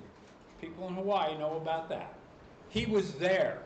And I see this guy, I've never met him before. This is about 2010, 2011. I see this guy with a ukulele on his back. I gave a presentation. And here comes at break, M. Kalani Sousa. He comes up and says, brother, he says, you and I are going to work together. And I knew the way he said it, that was going to happen. And it's happened. That's the way M. Kalani is. We're going to work together. Yeah, we're going to work together. Okay. And so welcome, everyone. I'm the principal investigator for the Rising Voices Changing Coast Convergent Science Hub. And just hats off to the first panel today, those of you that heard it. Incredible wisdom share. And one of the things that I have an incredible debt of gratitude to express is to M. Kalani Sousa, to Lomakai Media, Olahana Foundation. It was M. Kalani who said when we put together a proposal five and a half years ago to create the Rising Voices Changing Coast Convergent Science Hub, with the center being at Haskell Indian Nations University in Lawrence, Kansas, where I've been a faculty member, researcher, sometimes part-time administrator for 40 years now. And we got this opportunity to put this proposal together. We said, let's build media into this because we're such a large hub. We've got, as it was mentioned, I'm going to be a little bit repetitive, sites in Puerto Rico. We've got 4 sites in Puerto Rico we're working. We're working on that thin barrier island up in the Chukchi Sea, right below the Arctic Circle, the poster child, unfortunately, for climate change, the island of Shishmaref. You guys all saw the pictures 10 years ago, the village houses being washed into the ocean, into the sea, into the Chukchi Sea. We're working there. We're working in Louisiana with all of our Louisiana kin down there. And it's just wonderful. And of course, here in Hawaii, we're so fortunate to work with Chad and all of the folks at Hui Aloha Kiholo. And so it's a big project, and I want to say it goes exactly to what my brother Ramsey was talking about earlier today. Being in right relations, establishing good relationality. Haskell is it's kind of the de facto home, the United Nations of higher education in the contiguous 48 states in Alaska. We are not chartered to serve Native Hawaiians and Pacific Islanders, not in our academic programs, although we work with them on our NSF, our EPA, our NOAA grants. And we've got great kinship. And so we thought this is going to be a huge project. How are we going to stay in right relations? How are we going to be able to communicate? How can we move at the speed of trust if all we're doing is, just talking head Zoom meetings. And Kalani, Chris, Z, Kanoa, this whole crew you see running around us with cameras from Lomakai Media. They said, what we can do is, let's indigenize media. Let's look at it through an indigenous lens. And what that means is we're framing the stories that we want to tell and capturing those so that we can share them across our whole big eco-kinship organization. That's the way I like to describe RVCC. We can share it with everyone, and then we can choose what we want to share with the rest of the world too. But that's our call, right? That's data sovereignty. We're controlling the story. We're using the state-of-the-art technology to tell stories. And I'm really, really super excited about it, and I'm glad we've got this session here today so we can share some of that. So I've got to say one more thing to build on this first incredible panel, because it is a part of what I'm talking about when we say we're going to inform our use of media through an indigenous lens, through an indigenous worldview. What that means is we are actively employing AI. Now some of you are going, what? Oh, I'm not talking about AI 2.0. I'm not talking about artificial intelligence. I'm talking about ancestral intelligence 1.0. And that's what Ramsey, that's what Tim, that's what everyone was talking about. Let's uphold ancestral intelligence. I mean, that's our keynote speaker, Archie. That's what he was talking about. In my heart, in my spirit, in my mind, I know that's what PRiMO is about. Let's hold dear and precious that ancestral intelligence. Now, that means then we can exercise indigenuity. We're going to use our ancient wisdom and our knowledge to solve very contemporary modern problems. So, here's what I'm going to, first question for the panel. Storytelling. It's very, very powerful. And I think maybe the first things we want to talk about are sort of a general kind of discussion about how you tell stories, when you tell stories, who can receive stories, protocol. And I think that's important within our indigenous, our native communities. There's a protocol for almost everything you do if you're going to do it in a good way. So now we've got to exercise some indigenuity. My grandparents never thought I'd be carrying around something like this, okay? But my aunties did come up with a Yuchi word for this, okay? It's something like the electric box that talks or something like that, you know. I can't recall exactly what it is off the top of my head. I apologize. But let's talk a little bit about that. So I'd like to call, you know, on this young man, this leader of our Hawaii, you know, projects out here and doing a marvelous job, as you just saw. We'll start there and just go down the row, okay? What can we share about who we share toys with, how we share stories, when we share stories? Protocol. Right. Mahalo for the question, Dr. Wildcat, in regards to protocol. You know, so one of the many hats that we wear is included with Lomikai Media, which is a private media company that is partnered with the Rising Voices Changing Coast Hub through the Olahana Foundation, one of the 501c3s that is a part of our a community-led organization that is a part of the RVCC Hub project. And in regards to protocol, one of the things that we do with communities, especially because a lot of the communities we're working with, which are like these climate vulnerable communities that are already facing facing a lot of crisis situations is their priorities are oftentimes different than what may have been anticipated with certain research aspects. And one of the protocols several of the protocols that we have are the children fed, are the elderly comfortable, are the women unafraid? What are we doing to answer those questions for those communities? And the other piece to that is in answering those questions and helping to frame their needs versus other people's wants from those communities is everyone has a right to tell their own story. So that's a huge part of what we do. Since we're a private media company, we actually have the flexibility where it's a little bit of a distance in terms of protecting the IP rights of those communities. We recognize, as it was shared in the last session, that published material on these federal projects and grants, because it's, as we know, public dollar, public good, so they say. But in regards to that it requires the transparency and the use by the community.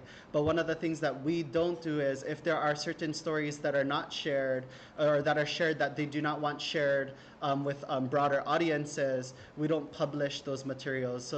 So the federal government by statute isn't entitled to raw material in regards to our production. They're entitled to the final product. So that's something we're very cautious of when we're framing along the lines of everyone has a right to tell their own story. Another piece to that, and Mariah can jump in if I missed any of these pieces as well, is everyone has a right to tell their own story. And there's one more that I'm thinking of. Can you think of it by chance? There's a few more. Two more that are like slipping my mind at this moment. But really, like for us, we recognize that we need to take a lot of precaution in gathering these stories, as well as ensuring that the intellectual property of the communities that we're working with are protected, especially in regards to the indigenous knowledge pieces and traditional wisdom that they may not want shared out with broader audiences. So yeah, mahalo. Mariah, introduce yourself because you weren't on the earlier Okay. panel. Aloha, everybody. My name is Mariah Ben Joseph. I'm originally from New York and came and fell in love with my husband, who is from Honaunau, Hawaii, on the Big Island, and so I've been living there for the past almost 20 years, actually. Wow. Uncle Kalani, I met Uncle Kalani very early on in my life, and so have been hanai'd into his family and working with the Olohana Foundation for almost equally as long. Since I was almost a teenager, actually. So yeah, one of the early interns. And so part of this project, I think, Dr. Wildcat, what you were saying is asking these questions. These are the same questions that we ask our communities. So we don't come in, when we come to our communities, we ask them those questions. We put the microphones into their hands. We give them the equipment that they want, that they need. What is it that you and your community would like to do with this media equipment? What is your huge dream? What is attainable right now?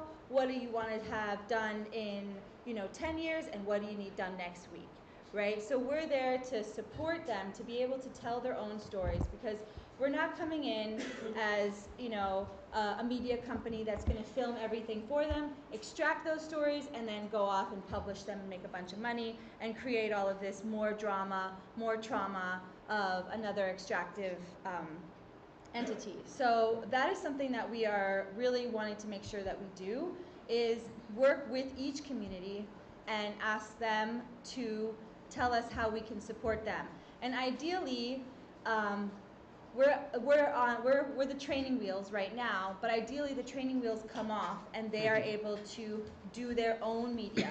They have their own kind of studios, they have their own equipment, they have their own capacity, they have their own training, and we also make sure that we're always there to support. However, really what we're trying to do is make it so that they are able to do what they want to do, and they don't feel limited by oh, that's not what my teacher said I was supposed to do, So this is a really wanting to empower our communities to be the storytellers in however they want to be telling those stories. Also, we also want to empower them to be able to collect stories that may not be for sharing, other than outside of their own communities, rather staying within their own communities, so that they are able to access those when they have elders that pass, or people that pass unexpectedly, not just elders, right? So, you know, people that have been working in a certain area and for many years, and they have a lot of knowledge in that. So that's what we're here on this RVCC project. One of what we do within all of these communities. We happen to be in Hawaii, so but we still serve all of our communities equally. I'll go one more time. I just remembered the other two protocols as she was sharing. So the other two pieces of it is that we move at the speed of trust, and that we only go where we're invited, which is a huge thing in the Pacific, because one of the things is we always are guided by those who are roots on the ground versus being the boots on the ground. And as Mariah was sharing, really helping to build the capacity for them to tell their own stories. And one of the things with these protocols is we've had the privilege, me and Mariah, of presenting this at the American Geophysical Union at AGU to really articulate that these protocols, although they're utilized for our media storytelling, you know, are things that can be utilized for research approaches as well as other approaches whenever we're doing with partnerships. We're very fortunate, I feel. Sometimes there's a lot of pressure, right, to get things done in a grant performance period of 3 to 5 years sometimes. But I feel, you know, we're very unique in RVCC where there's over 10 plus years of relationships that went in before even that time occurred. So even though it feels like, yes, we're moving fast at year 4 now, but in reality, there's so many years that went into really working with and building trust within these communities amongst our elders who came before us. And then for even those of us who have now been invited to step into newer roles. So we continue to honor those protocols in each and every one of our actions. So yeah, mahalo. Thank you. So is it Dr. Dan, same question? Yep. All right. Aloha mai kako. Those that weren't in the earlier session, my name is Kumu Ramsey Tom. Well, actually Ramsey Tom. My students call me Kumu. That's if they're learning anything. If not, they just don't call me. But I'm proud to say that I'm also a grandfather, a son, and a brother, and that's probably the most important thing. So, Brother Dan, thanks for being here with us, as well as Brother Kalani. So, my name's not on there, but I'm trying to channel him because he's still on Hawaii Island today. So, brother, we're hearing you. First, I think it's contextualizing the importance of mo'olelo stories. And I'm using our native term, our cultural term, mo'olelo, because in that describes the value and importance of stories, telling. Now we can generally call it a story. But the principle of mo'o, we have our grandchildren, I'm just talking about. No mo'o puna. Puna, the source of what the next life. Mo'o is the stepping stones, if you will. Olelo is the language. And when we put the language and the story, the language together to create a story, we call that mo'olelo. Yeah. Our stories are not just for entertainment, as much as we have entertainment stories today. But this is how knowledge and wisdom was transferred. This is how community after community knew what was happening next door. It also tells us how and what to do or not to do. So this is knowledge and wisdom transfer, which is the important part of what the story is. So when we engage in stories and in other communities, we recognize that that is what it is for them. And sometimes that knowledge and wisdom isn't intended for everybody. It's for that particular place. And we make the mistake of finding the entertainment in it and want to share that entertainment because I was entertained by your story. But by applying it somewhere else, you take the magic, if you would, the mana, the energy that is in that particular place that comes from and is connected to that place. And so we're always mindful, as has already been said by our next generation, alakai here, is that one, we don't go where we're not invited. We also don't take what we're not gifted, right? That's the extraction part of it. And unfortunately, as my friend Tim mentioned earlier, the protocol or practice of research and academic study, the profession tends to be extractive. So when someone shares a story with you for your benefit to understand that place, it's not yours to take and tell others, because that's not what the purpose of the story was. And therefore, it falls out of line. So interesting, but now you just created an open circuit. And that's when people get shocked, right? And more importantly, that's when you have a breakdown in the system. So I think there's that. Everyone has a story. And the thing is to let them tell their story. We've heard that. But the story is also about agency. When we have others share their stories, they're being given agency. When we take their story away from them, we're taking agency away from them. They don't get to represent themselves. And more importantly, we are now representing them through our own biases, our own analogies, and our own metaphors. And in our native ways, a lot of what we share is metaphor, allegory. So consequently, if you don't have that same set of guidelines for that metaphor or allegory, your elephant is not my elephant, right? And whatever I say is now going to be translated by the lens from which your ears have been accustomed. We were talking about earlier, kanana no ike, that is a concept of learning by observing. But we also talked about listening. So when we're listening to these stories, sometimes we're listening to the story. Ikanana, listen. It's not just the words that are coming out, but it's the body language, right? It's how the rest of the community is responding. It's not just the storyteller, it's the ones receiving the story, right? So there's story places, there's stories themselves, the story makers. Those are three things that are woven together for that experience. And because many of our languages are oral and oral, you have to hear, not just what they say. And the tendency is that we say things that don't get heard but get translated based on what you did hear, because you weren't listening. Right. Does that make sense? Yeah. When we listen with a trained ear, it's a very different story. And it's important to understand that it's a collective story. It's a full experience. It's an embodiment, not just what comes out of one's mouth and goes into your ear, right? That's still a very cognitive thing. But when it goes from your head to your heart, that's when you know the story is working.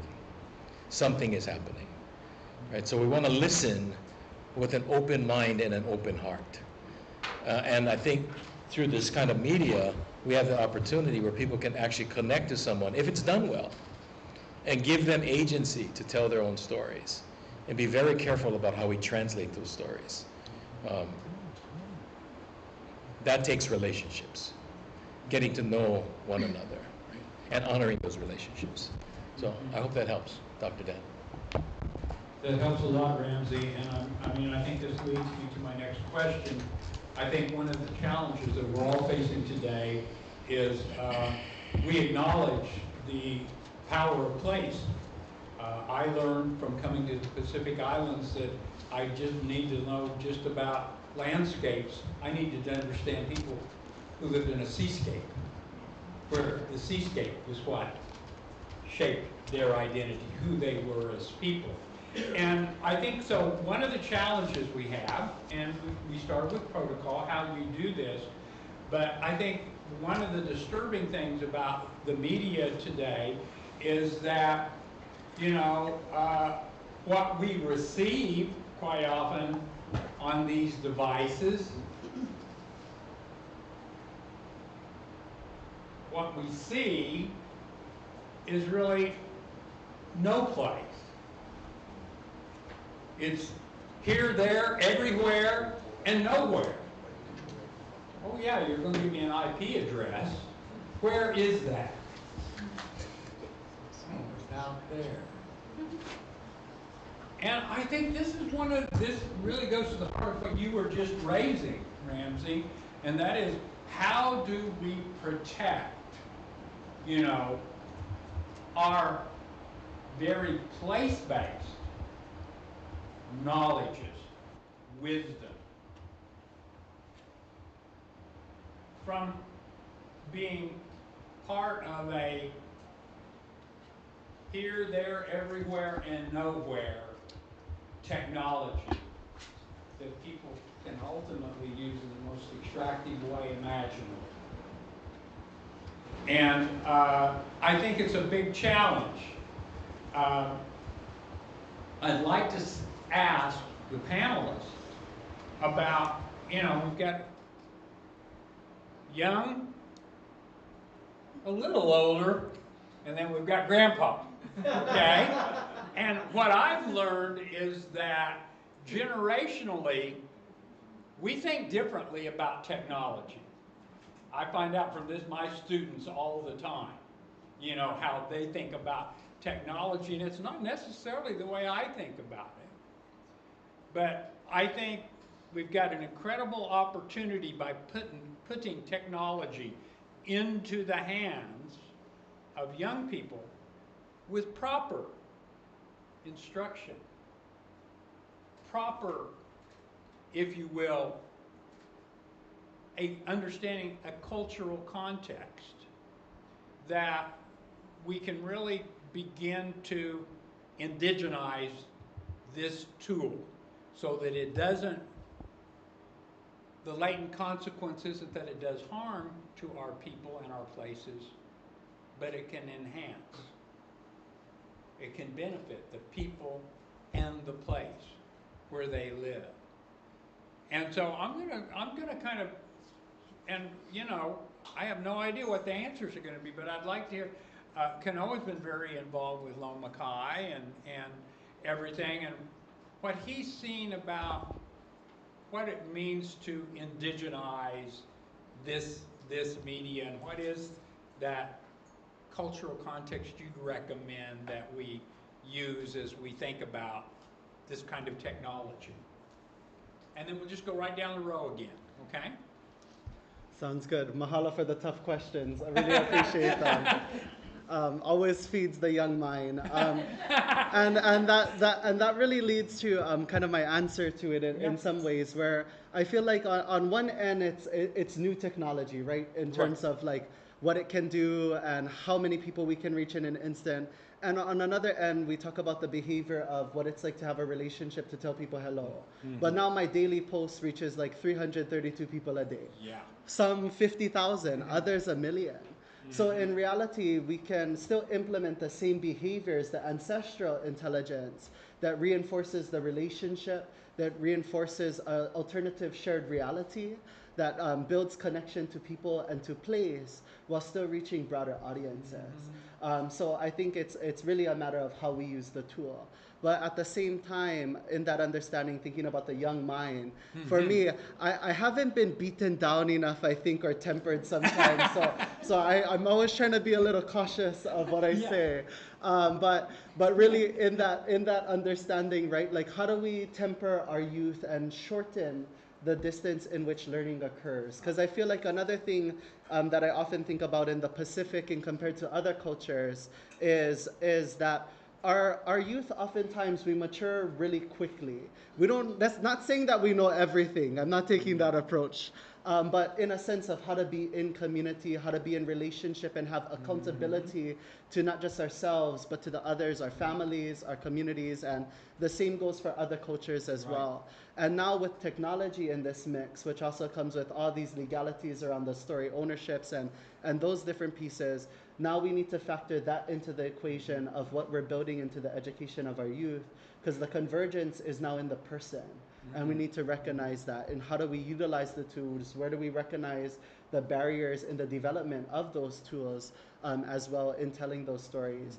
But to really still embrace aspects of the change as a gift, so that we can now shorten the distance. I don't actually have to fly to Kansas now to tell Dr. Dan hello. I think I see you like 5 days out of the week sometimes, actually. So really to continue to really drive these tools to really build a greater shared reality and relationship with our world, I think is a true gift that we need to embrace. So that's at least my approach on this one. Mahalo. Good answer. Oh boy. Okay, here I go. Well, thank you, Kainoa. Thank you, Dr. Wildcat. I think one of the big reasons why we saw that this was a very important aspect of this project and of indigenous media and all of that that push that's coming out and has been for a long time. We're part of many different indigenous peoples that are telling their own stories and really working on that. Is that problem? Is how do we show our next generation responsible uses of this? And I think that is best done by example.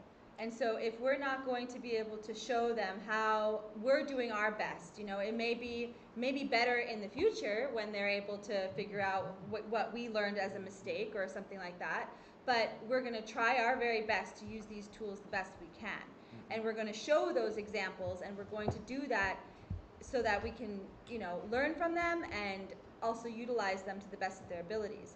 I think a big reason also why we wanted to make sure to have this is so that we can have a network of people that we know and that we trust. So we already are building that network of people and places of folks that we know and we have relationships to. So not only are we able to use this tool for storytelling and such, but we're also able to use this to connect with each other and to quickly say, hey, I heard this story coming out of your community here. Quickly, let me just text or send this video to the people that I know that are in this community, and I'm going to see if this is what's actually happening or if it's not what's actually happening. So again, that relationality of having relationships with your kin in those spaces is hugely important. And also, how do we create? Some of these networks don't work for us. Right. They're not telling our stories. They're not holding people accountable for their extractive storytelling and their disaster, love, like wanting to go in and take all this disaster stuff and, then put it out and create all this stuff. So how do we create our own network within our own indigenous communities and, communities that are working on the ground, roots in the ground, and how do we create that network that we're able to communicate with one another on trusted relationship, knowing who we are, knowing what is going on within our communities, and being in very close, with this new technology, we're able to really stay in close communication. So I think that's a huge thing for us, is how do we demonstrate that as people holding on to these tools right now, putting them into the hands of the people that come after us, and how do we create that network, that trusted network, which is what we're doing with this grant as well. Not only are we telling stories, but we're also learning how to live broadcast. We're also learning how to quickly get our, hey, this is what we need. How do we create that network within ourselves so that we're able to quickly adjust or adapt to a crisis or to, major hazards that are happening, or all of that type of, those types of things. Yeah. Could I go one more time? Sorry. Before Kumut seals it, too, and again, not tempered. So one of the things I one of the things I was thinking of in these stories of discernment, and one of some of the different elders that I've had, I was raised in Hi'i'i on this island actually. So Auntie Mahialani Seifer, Auntie Raki Kaluhiva folks, really pulled my ear to be very discerning about policy and its impacts in communities. And recently, there was a lot of grant opportunities, I believe, out of the state for the Department of Agriculture. But one of the quid pro quos about it was the pharmaceutical companies are really interested in identifying where all of your guys' great growing lands are, and we need your data, and that's the way to get the funds.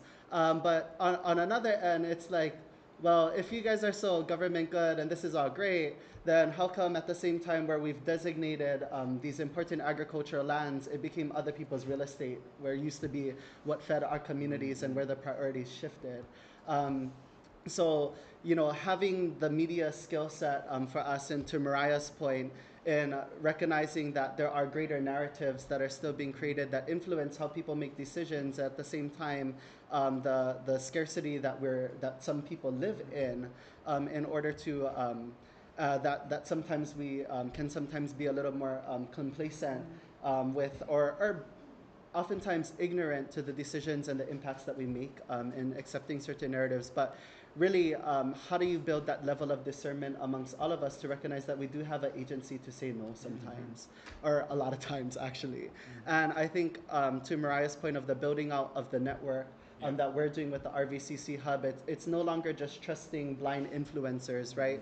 We actually have a relationship with the people that we're sharing stories with, and that we're and we have that continuous relationship of lessening the distance to even have trust for one another in creating that shared reality for our communities. And I think it reminds us of the greater weight of responsibility that goes on the storyteller, as well as something that needs to be shared amongst all of our future generations in how we're discerning and making decisions, and how are we taking in information, and who are we taking information from to make those decisions. In the absence of, and I think we're learning this here in our experience here, the lack of agencies, how do we build agency in community, to Kumu Ramsey's point, with this broader network, which is why we want to expand not just within our regions that we're operating now and expanding within those regions, but really to encourage partnership amongst all of our regions across the Pacific and other parts of the continent and the world,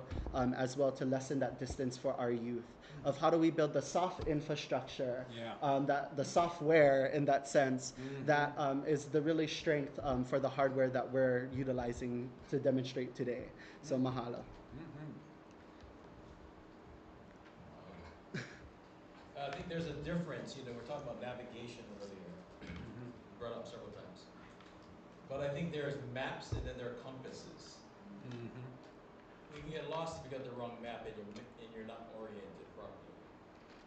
We get oriented and make sure that we're maintaining trajectory and direction by the compass, which for us is always values. So what's important to this question or the conversation is that it's not just a tool. A tool is a tool, but the value sets that are used to employ and utilize that tool is important.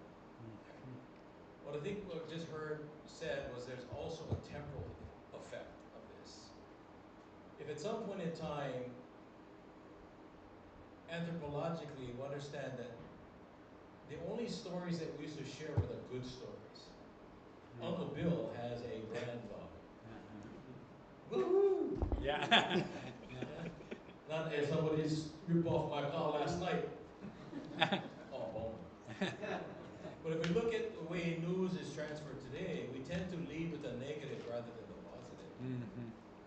I would suggest that most of our stories weren't designed that way. Yeah. There are lessons in them, but they weren't designed to get you frightened. If anything, it was allowing us to connect in a different way. So I'd like to suggest going back to what I think Mariah just said, communication, that's what it's become. But it started with communion. The word in community is communion. And if we're really in relation, you don't have to say anything. Because I know you well enough to know when you need and what you need and when you need it. So there's no voila, there's no words coming. I just look at you and I know, okay, Uncle Jim needs some underwear. Yeah, the cool stuff.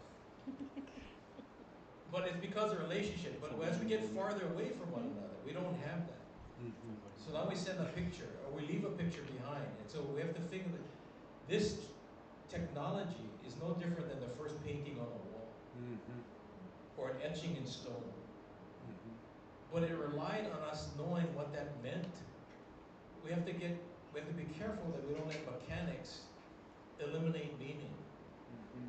And what these technologies are doing are allowing us, the communities, to share meaning through those pictures. But it's temporal. The temporal effect is different. That was before you'd come months, years, maybe generations later to look at what your grandfather wrote on the rock. Today, it's instant, which means I can be with you while you're doing. You don't have to tell me, you can show me. So consequently, I'm going to connect with you much faster, at least have some sense, as Brother Archie was saying, here, this is how he can help us. Right? So that messaging is really important. So we've compressed that time. But in compressing the time, we may also compress meaning. because we haven't had the time to understand what does that mean to me because I haven't actually been involved in it. So I think the media is great, but we can't lose the media, the meaning in the media. And that's where letting people tell their stories is important. So that we can commune with our particular places without words, because we're relying so much on imagery. But that imagery is only going to bring out the story within. And if I don't have the story and I'm making your story my story, then I get confused when I'm in my place and that story doesn't relate. Right? So there are these, it's a double-edged sword, and we have to walk that road carefully. And I'd like to suggest that at some point in time, this is about enlightenment. Enlightenment. And historically, when were the 2 times that we became enlightened? Anybody? When was the first time we're supposed to be enlightened? It's the ancient story. There's 2 times. First came Eve and then came Steve. They both brought us an apple. And there's some wisdom in that and maybe not. But the fact of the matter is, things really haven't changed, right? We were writing with styluses, on slate, on a tablet, and today we still have a stylus on a tablet. We really haven't come that far as a people in terms of our tech. This might be the greatest technology in the world. We have more communication practice now in our hands than they say back on Apollo 13. And yet, we're employing the greatest technology to communicate at the lowest level, which is to create violence. Violence being the lowest form of communication. Right? If anything, this technology is hopefully a tool for peace. So that everybody understands and can see what a community in Louisiana and Alaska and Hana or Kiholo have in common. So rather than using this for the technology of dropping bombs on people we don't see and we don't know, is to begin to connect and establish peace with those that we do. And the more people I see that look like my granddaughter is family. And if anything, Dan, I think this technology is what's keeping and bringing families together. At the end of the day, all the rest of the stuff is meaningless. That we can reconnect the global family on island Earth in the same canoe. Multiple metaphors. Sunlight, I brought Chinese too. No, no, sunlight. Well, first of all, if you don't have a glimmer of hope about young people after listening, to Kanoa and Mariah, you're not paying attention, because I know media professors who could not have answered those questions with the depth that you've answered them. And so I'm going to make a reference. Marshall McLuhan, the godfather of media, he's always known for this, observation. The medium is the message. That's actually a misquote. A printer mistyped the title of it, which was "The Medium is the Message." Most people don't know that, but that was a mistype. Now, McLuhan was smart enough to run with this idea of the medium is the message, because it really is that power to make us feel good, make us forget about our worries, and then we have that tempting, I had never heard the term till, 8, 9 years ago, and it's probably 20 years old, but my students were saying, oh, what's the eye candy on your phone, Dan? Eye candy? What are you talking about? They said, well, that's the thing people always look at because it makes them feel good, or, the eye candy. I think that one of the things that I'd like to do actually is let's throw the questions out to you. We've got great, folks up here in the house, and we've talked about a lot in some depth. We certainly haven't covered anything. I would like to close with one thing. I think that we have an opportunity, if we're going to indigenize this, then it has to be about, in fact, Tim Schneider at NCAR and I wrote an article about this in Journal of Geography. We have to indigenize it means, did it enhance community? Did it really improve our communication? And most importantly, at the end of the day, did it enhance our cultures? Cultures. Many cultures in this room. And I think that's kind of what indigenization of the media is going to have to encompass. And I'm glad we're getting media in the hands of each of our regions. So Loma Kai has worked to get really top quality equipment in the hands of our friends in Alaska, our relatives in Louisiana, our relatives in Puerto Rico, and of course we don't have to ask about the technology they've got here in Hawaii. I mean, look at this room and the young people that are using these cameras and will be involved in the editing and everything. So I think we've just, again, it's what does right relations look like with this tool, this particular tool? And I think, you know, we're back to that quandary. You know, some things have changed, and I always like that quote Einstein made after the atomic bomb was dropped, and he said, "Everything has changed now, except the way people think."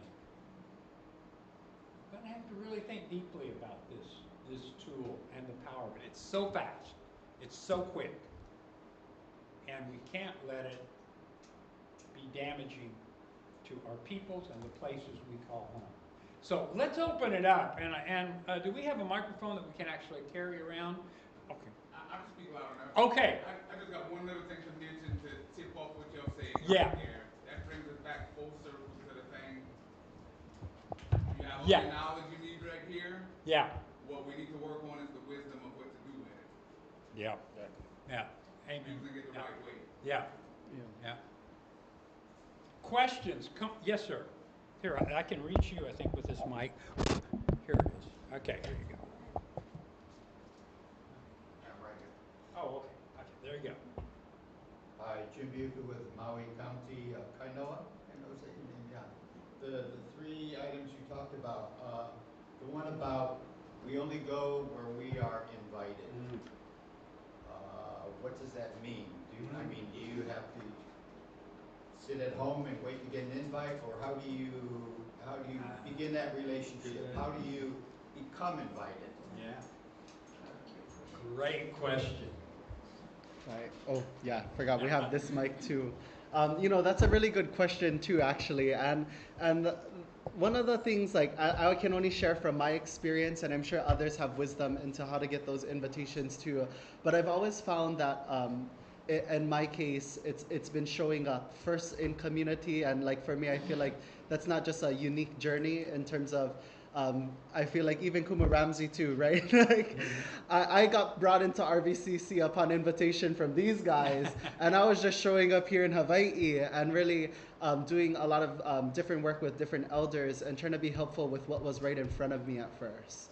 And in that it started, and in that it started getting accelerating into the growth of like getting food here, getting food there, and next thing you know, being everywhere now to some way or form. And that's been the thing that's been for me of how to show up. And I think like in building the relationships with those communities, even for me, it was like you see a flyer to show up to a different community event because people need help. And just showing up those ways and being really present and not just taking up space, but being useful in those spaces has really allowed me to enter into other spaces over time as well. So that's at least my advice on getting an invitation, but I don't know if any others. Yeah, so to quote Uncle Kalani Souza, he likes to ask us, how you helping? So, you know, how can we, like Kainoa was saying, is just how do we show up within our own communities? You know, are we coming with hands asking for something, or are we bringing a home-baked focaccia, or are we bringing a big thing of poi that we just made? Or do we have a bunch of mangoes that we're ready to share because we can't eat any more mangoes right now? So I think that is a really big thing that oftentimes, at least in our AGU communities, they don't quite realize that you can also be a human being also and a scientist at the same time.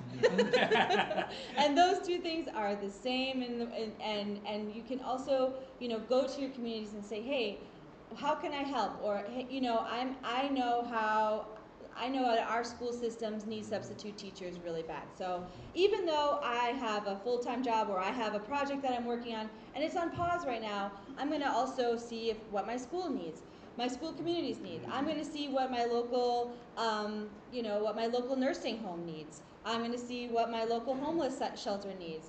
I'm going to follow a flyer for an INA work day. There's many opportunities to be able to show up within our communities, and once you start to build those deep personal relationships where you're coming with your heart and with your hands open to see how you can help, you will see that you're going to become invited to things that maybe you previously weren't. And if your intention is to see how you can help more, people are going to see that, oh, okay, yes, we would like to have somebody who understands that showing up and being of service within the community is somebody that we would like to have within our own communities. Yeah. And I also want to say hello to all of the people on the live, the YouTube live stream who are, because we also aren't able to have all of our RVCC folks here, we did send a little link out of YouTube for them to be able to see these panels that are particularly for RVCC. So aloha everybody on the live stream, and aloha. Thanks for being there. Thank you. If you haven't heard it already, you volunteer. Yes. What we really mean by is we don't go where we're not invited. I don't stick my nose in a place that is not wanted. Right? I haven't been asked for an opinion, so don't give it. But at the same time, if you're listening and you see a community in need, you volunteer. You make yourself. It's called kuleana. This is where the deep meaning of kuleana is. Before you can enjoy any benefits or privileges, you have to live up to some obligations and commitments. And I think what happens, we're always working for the invitation, which means is we're looking for ways of helping others in our community, because when we do that, they help us. Underlying all of this is aloha. So the principle of aloha is to give and to receive. So consequently, when you see someone's hungry and you feed them, you don't go around and say, I just fed them. You give them food, you go, right? Or just leave it on their doorstep. At some point in time, when you keep showing up like that, there's an invitation go, call her, she always comes. Call him, because he's always here.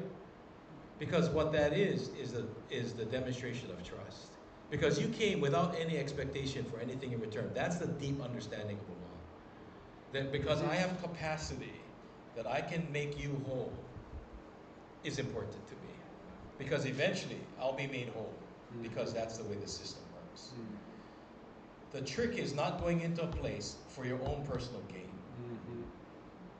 That mana, that energy will lead, and everybody will know it. They'll smell it right out the door. Right? And then you get invited for something else. And they say, be careful you're not invited to dinner. You might be on the menu. But the object is, how do you feed the menu? How do you take care of your community? When a community recognizes that your heart and mind is in the right place, invitations will come to the point where you can't keep up with them. But that's because trust has been built, aloha is there, and they can rely on you. And that's in a world that is becoming much more decentralized. And so consequently, that decentralization means, how do we support people to be self-reliant in an interdependent world, which is what our communities are. We are independent communities, but acting interdependently through a system and network. But our self-reliance is interdependent on the system and the communities we work in. That's how the invitations start to come. I hope that makes sense. But you know that already. Okay, we've got at least time for 2 more questions. I'm showing about 10 minutes left. I think we end at 12:30, something like that. Any questions? Uncle Bill? Oh, Bill, okay. Bill, here, let's. Can I? Put it around the Okay, Throw it cool. around there. Okay, Throw it around it reaches to. Okay. This is less of a question, or not. But not a I mean, question. it's an addition to what was said, because when I work with NOAA, you know, we had the Hydrographic Services Review Panel that does all, charting all the coastal loading, and those charts are, you know, documents that go to the ground, that are liable for, so they're really careful what they do. But they still have to go to places like Samoa, Guam, CMI, you know, the Marshall Islands, and as well, but Jim just asked, how do we get into this? You know, how do we do this? What he said, well, I think it's about developing relationships. And it went through a lot of what they also said. But the question that was asked was, how long does it take? And it's a wrong question. It's how much are we giving of yourself? Relationship is give and receive, not give and take. Yeah, so that time is irrelevant to that. It is what you give of yourself that is very important. And like Ramsey and Mariah and Fana were talking about, when you see people need things, you don't get asked. You go and do the things, the responsibility, and the right thing to do.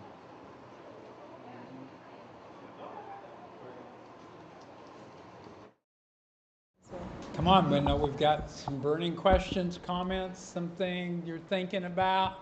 Don't worry about if you've got it perfectly formed or not. Just throw it out there. Yeah, we're doing a lot of quoting of M. Kalani, but that shows you how powerful this man's spirit is. But you know, we ought to take advantage of all of us in here, because he always used to like to say, some minds are always better than one mind. And we got a lot of good minds in here. Let's put them together. Yeah, Tim. Okay. So this kind of, I'll just stand here because I'm going to give it back to you right away. This kind of came from after our last panel, but there was a question about sovereignty. And so I'm wondering, you know, if you might share a few thoughts about this intersection of the sovereignty, where this information can, once it's out there, you know, it's out there. You're never taking it back. And a lot of people have concerns about it, as we all know, in our indigenous communities. So I don't know if you have any thoughts about the intersection of using this media and this technology, and how we address issues and concerns around sovereignty of that information. So I don't know who wants to start with that one. Keno's always game. Yeah, Kenona's up for it. No matter how right or wrong sometimes, but my truth. You know, one of the things that our elders teach us, and this one comes from Kumuko'ai Kapu, but I know other families like will cite Puku'i and how it's shared differently, but he says, Ayako lalo no ke make, ayako lalo no ke ora. In language there is life, in language there is death, in language there is life. And you know, in that understanding, be very discerning about what do you say. And I think that goes back into the training for storytellers in all forms, not just us on the media piece, but those doing research and other forms, to be very cautious about, again, what do we share, and the potential impacts, and knowing when to share, what not to share, and when to even check if we're sharing somebody else's story, to Kuma Ramsey's point. And not having an unintended impact. So I think that's where it comes into the discernment, not only on the social and relational level, but also on the legal level, that needs to be talked about more openly now, especially. So mahalo. Yeah, that's something that we definitely talk about with our media folks on our media hubs. We have weekly meetings or bi-weekly meetings where we're always in communication around this. And I can speak to some of the projects that we have. Each of our hubs have kind of a different protocol for what they would like to do before anything is published. So some folks need to pass it through a panel of elders. Some folks need to have it passed through a legal team, an actual legal team, that they want to make sure that they're able to, you know, what they've said here is okay. And, you know, some folks have it where they have certain, you know, it's all different in each region, it's different. And so we just make sure that that's known at the beginning, and you know, that each person is able to, or each community is able to really have that and be empowered to, you know that they can still have raw data that, you know, you don't go and publish, like Kainoa was kind of talking about at the beginning. We're only publishing whatever's published is what is for the public, and you know, you're not going to publish your first draft of your book. You're going to, you're not going to publish all of that stuff. So that's how we also look at our video footage, is that some of those stories are just not going to be published because it's part of the first draft. Thank you. I think it comes back to what we mentioned earlier about being in relation. You might be there for the first time and they're willing to share their information. You're not in relation yet. You're in a transaction. You give me this, I'll give you that. You give me 5, I give you a 6. Whatever that is. It's still transactional. I'd like to suggest, before you tell anyone else's story, be prepared to give them your PIN number or your social security number. That's a fair exchange, right? If you're not comfortable giving them your PIN number, then you shouldn't be comfortable taking their story and putting it on there. That's kind of the relation part, right? What I'm really speaking to do is the difference between reverence and reference, right? It's easy to reference other people's stuff with no reverence for what it means to them. And I think that's what that sovereignty we're talking about. Right? Everyone should have the right to basically use their information according to the way they want. Yeah, we don't yell fire in a theater, but at the same time, I should have the right to. Right? And that's what we don't want to take, again, agency away, but there needs to be some reverence for what they're sharing with us. But because we don't have that connection, I can refer to it with no obligation to what it does. And for those of us that rely on content to write, to create papers, and to advance our careers, understand that we're doing that on somebody else's dime and a family line. And there's no shared benefit back to them. I have a title, I'm now getting published, and the community is still wondering, what's the data going to do to help me with this new ice flow I got, right? So we tell them it's going to be good for them, but it never gets back to them while we're publishing and we're making career changes. Reference versus reference. And I think that's an important part. And finally, maka'ala. Maka'ala means to be aware, to watch, and to be attentive. If I walk by Uncle's house, every day the grass is green and his flowers are blooming. And for the last 3 days, the grass is brown and the flowers aren't. I don't wait for the invitation. That's the invitation. Something just tells me that the reference of green is now shifted to the reverence of health. Something is going on in that house.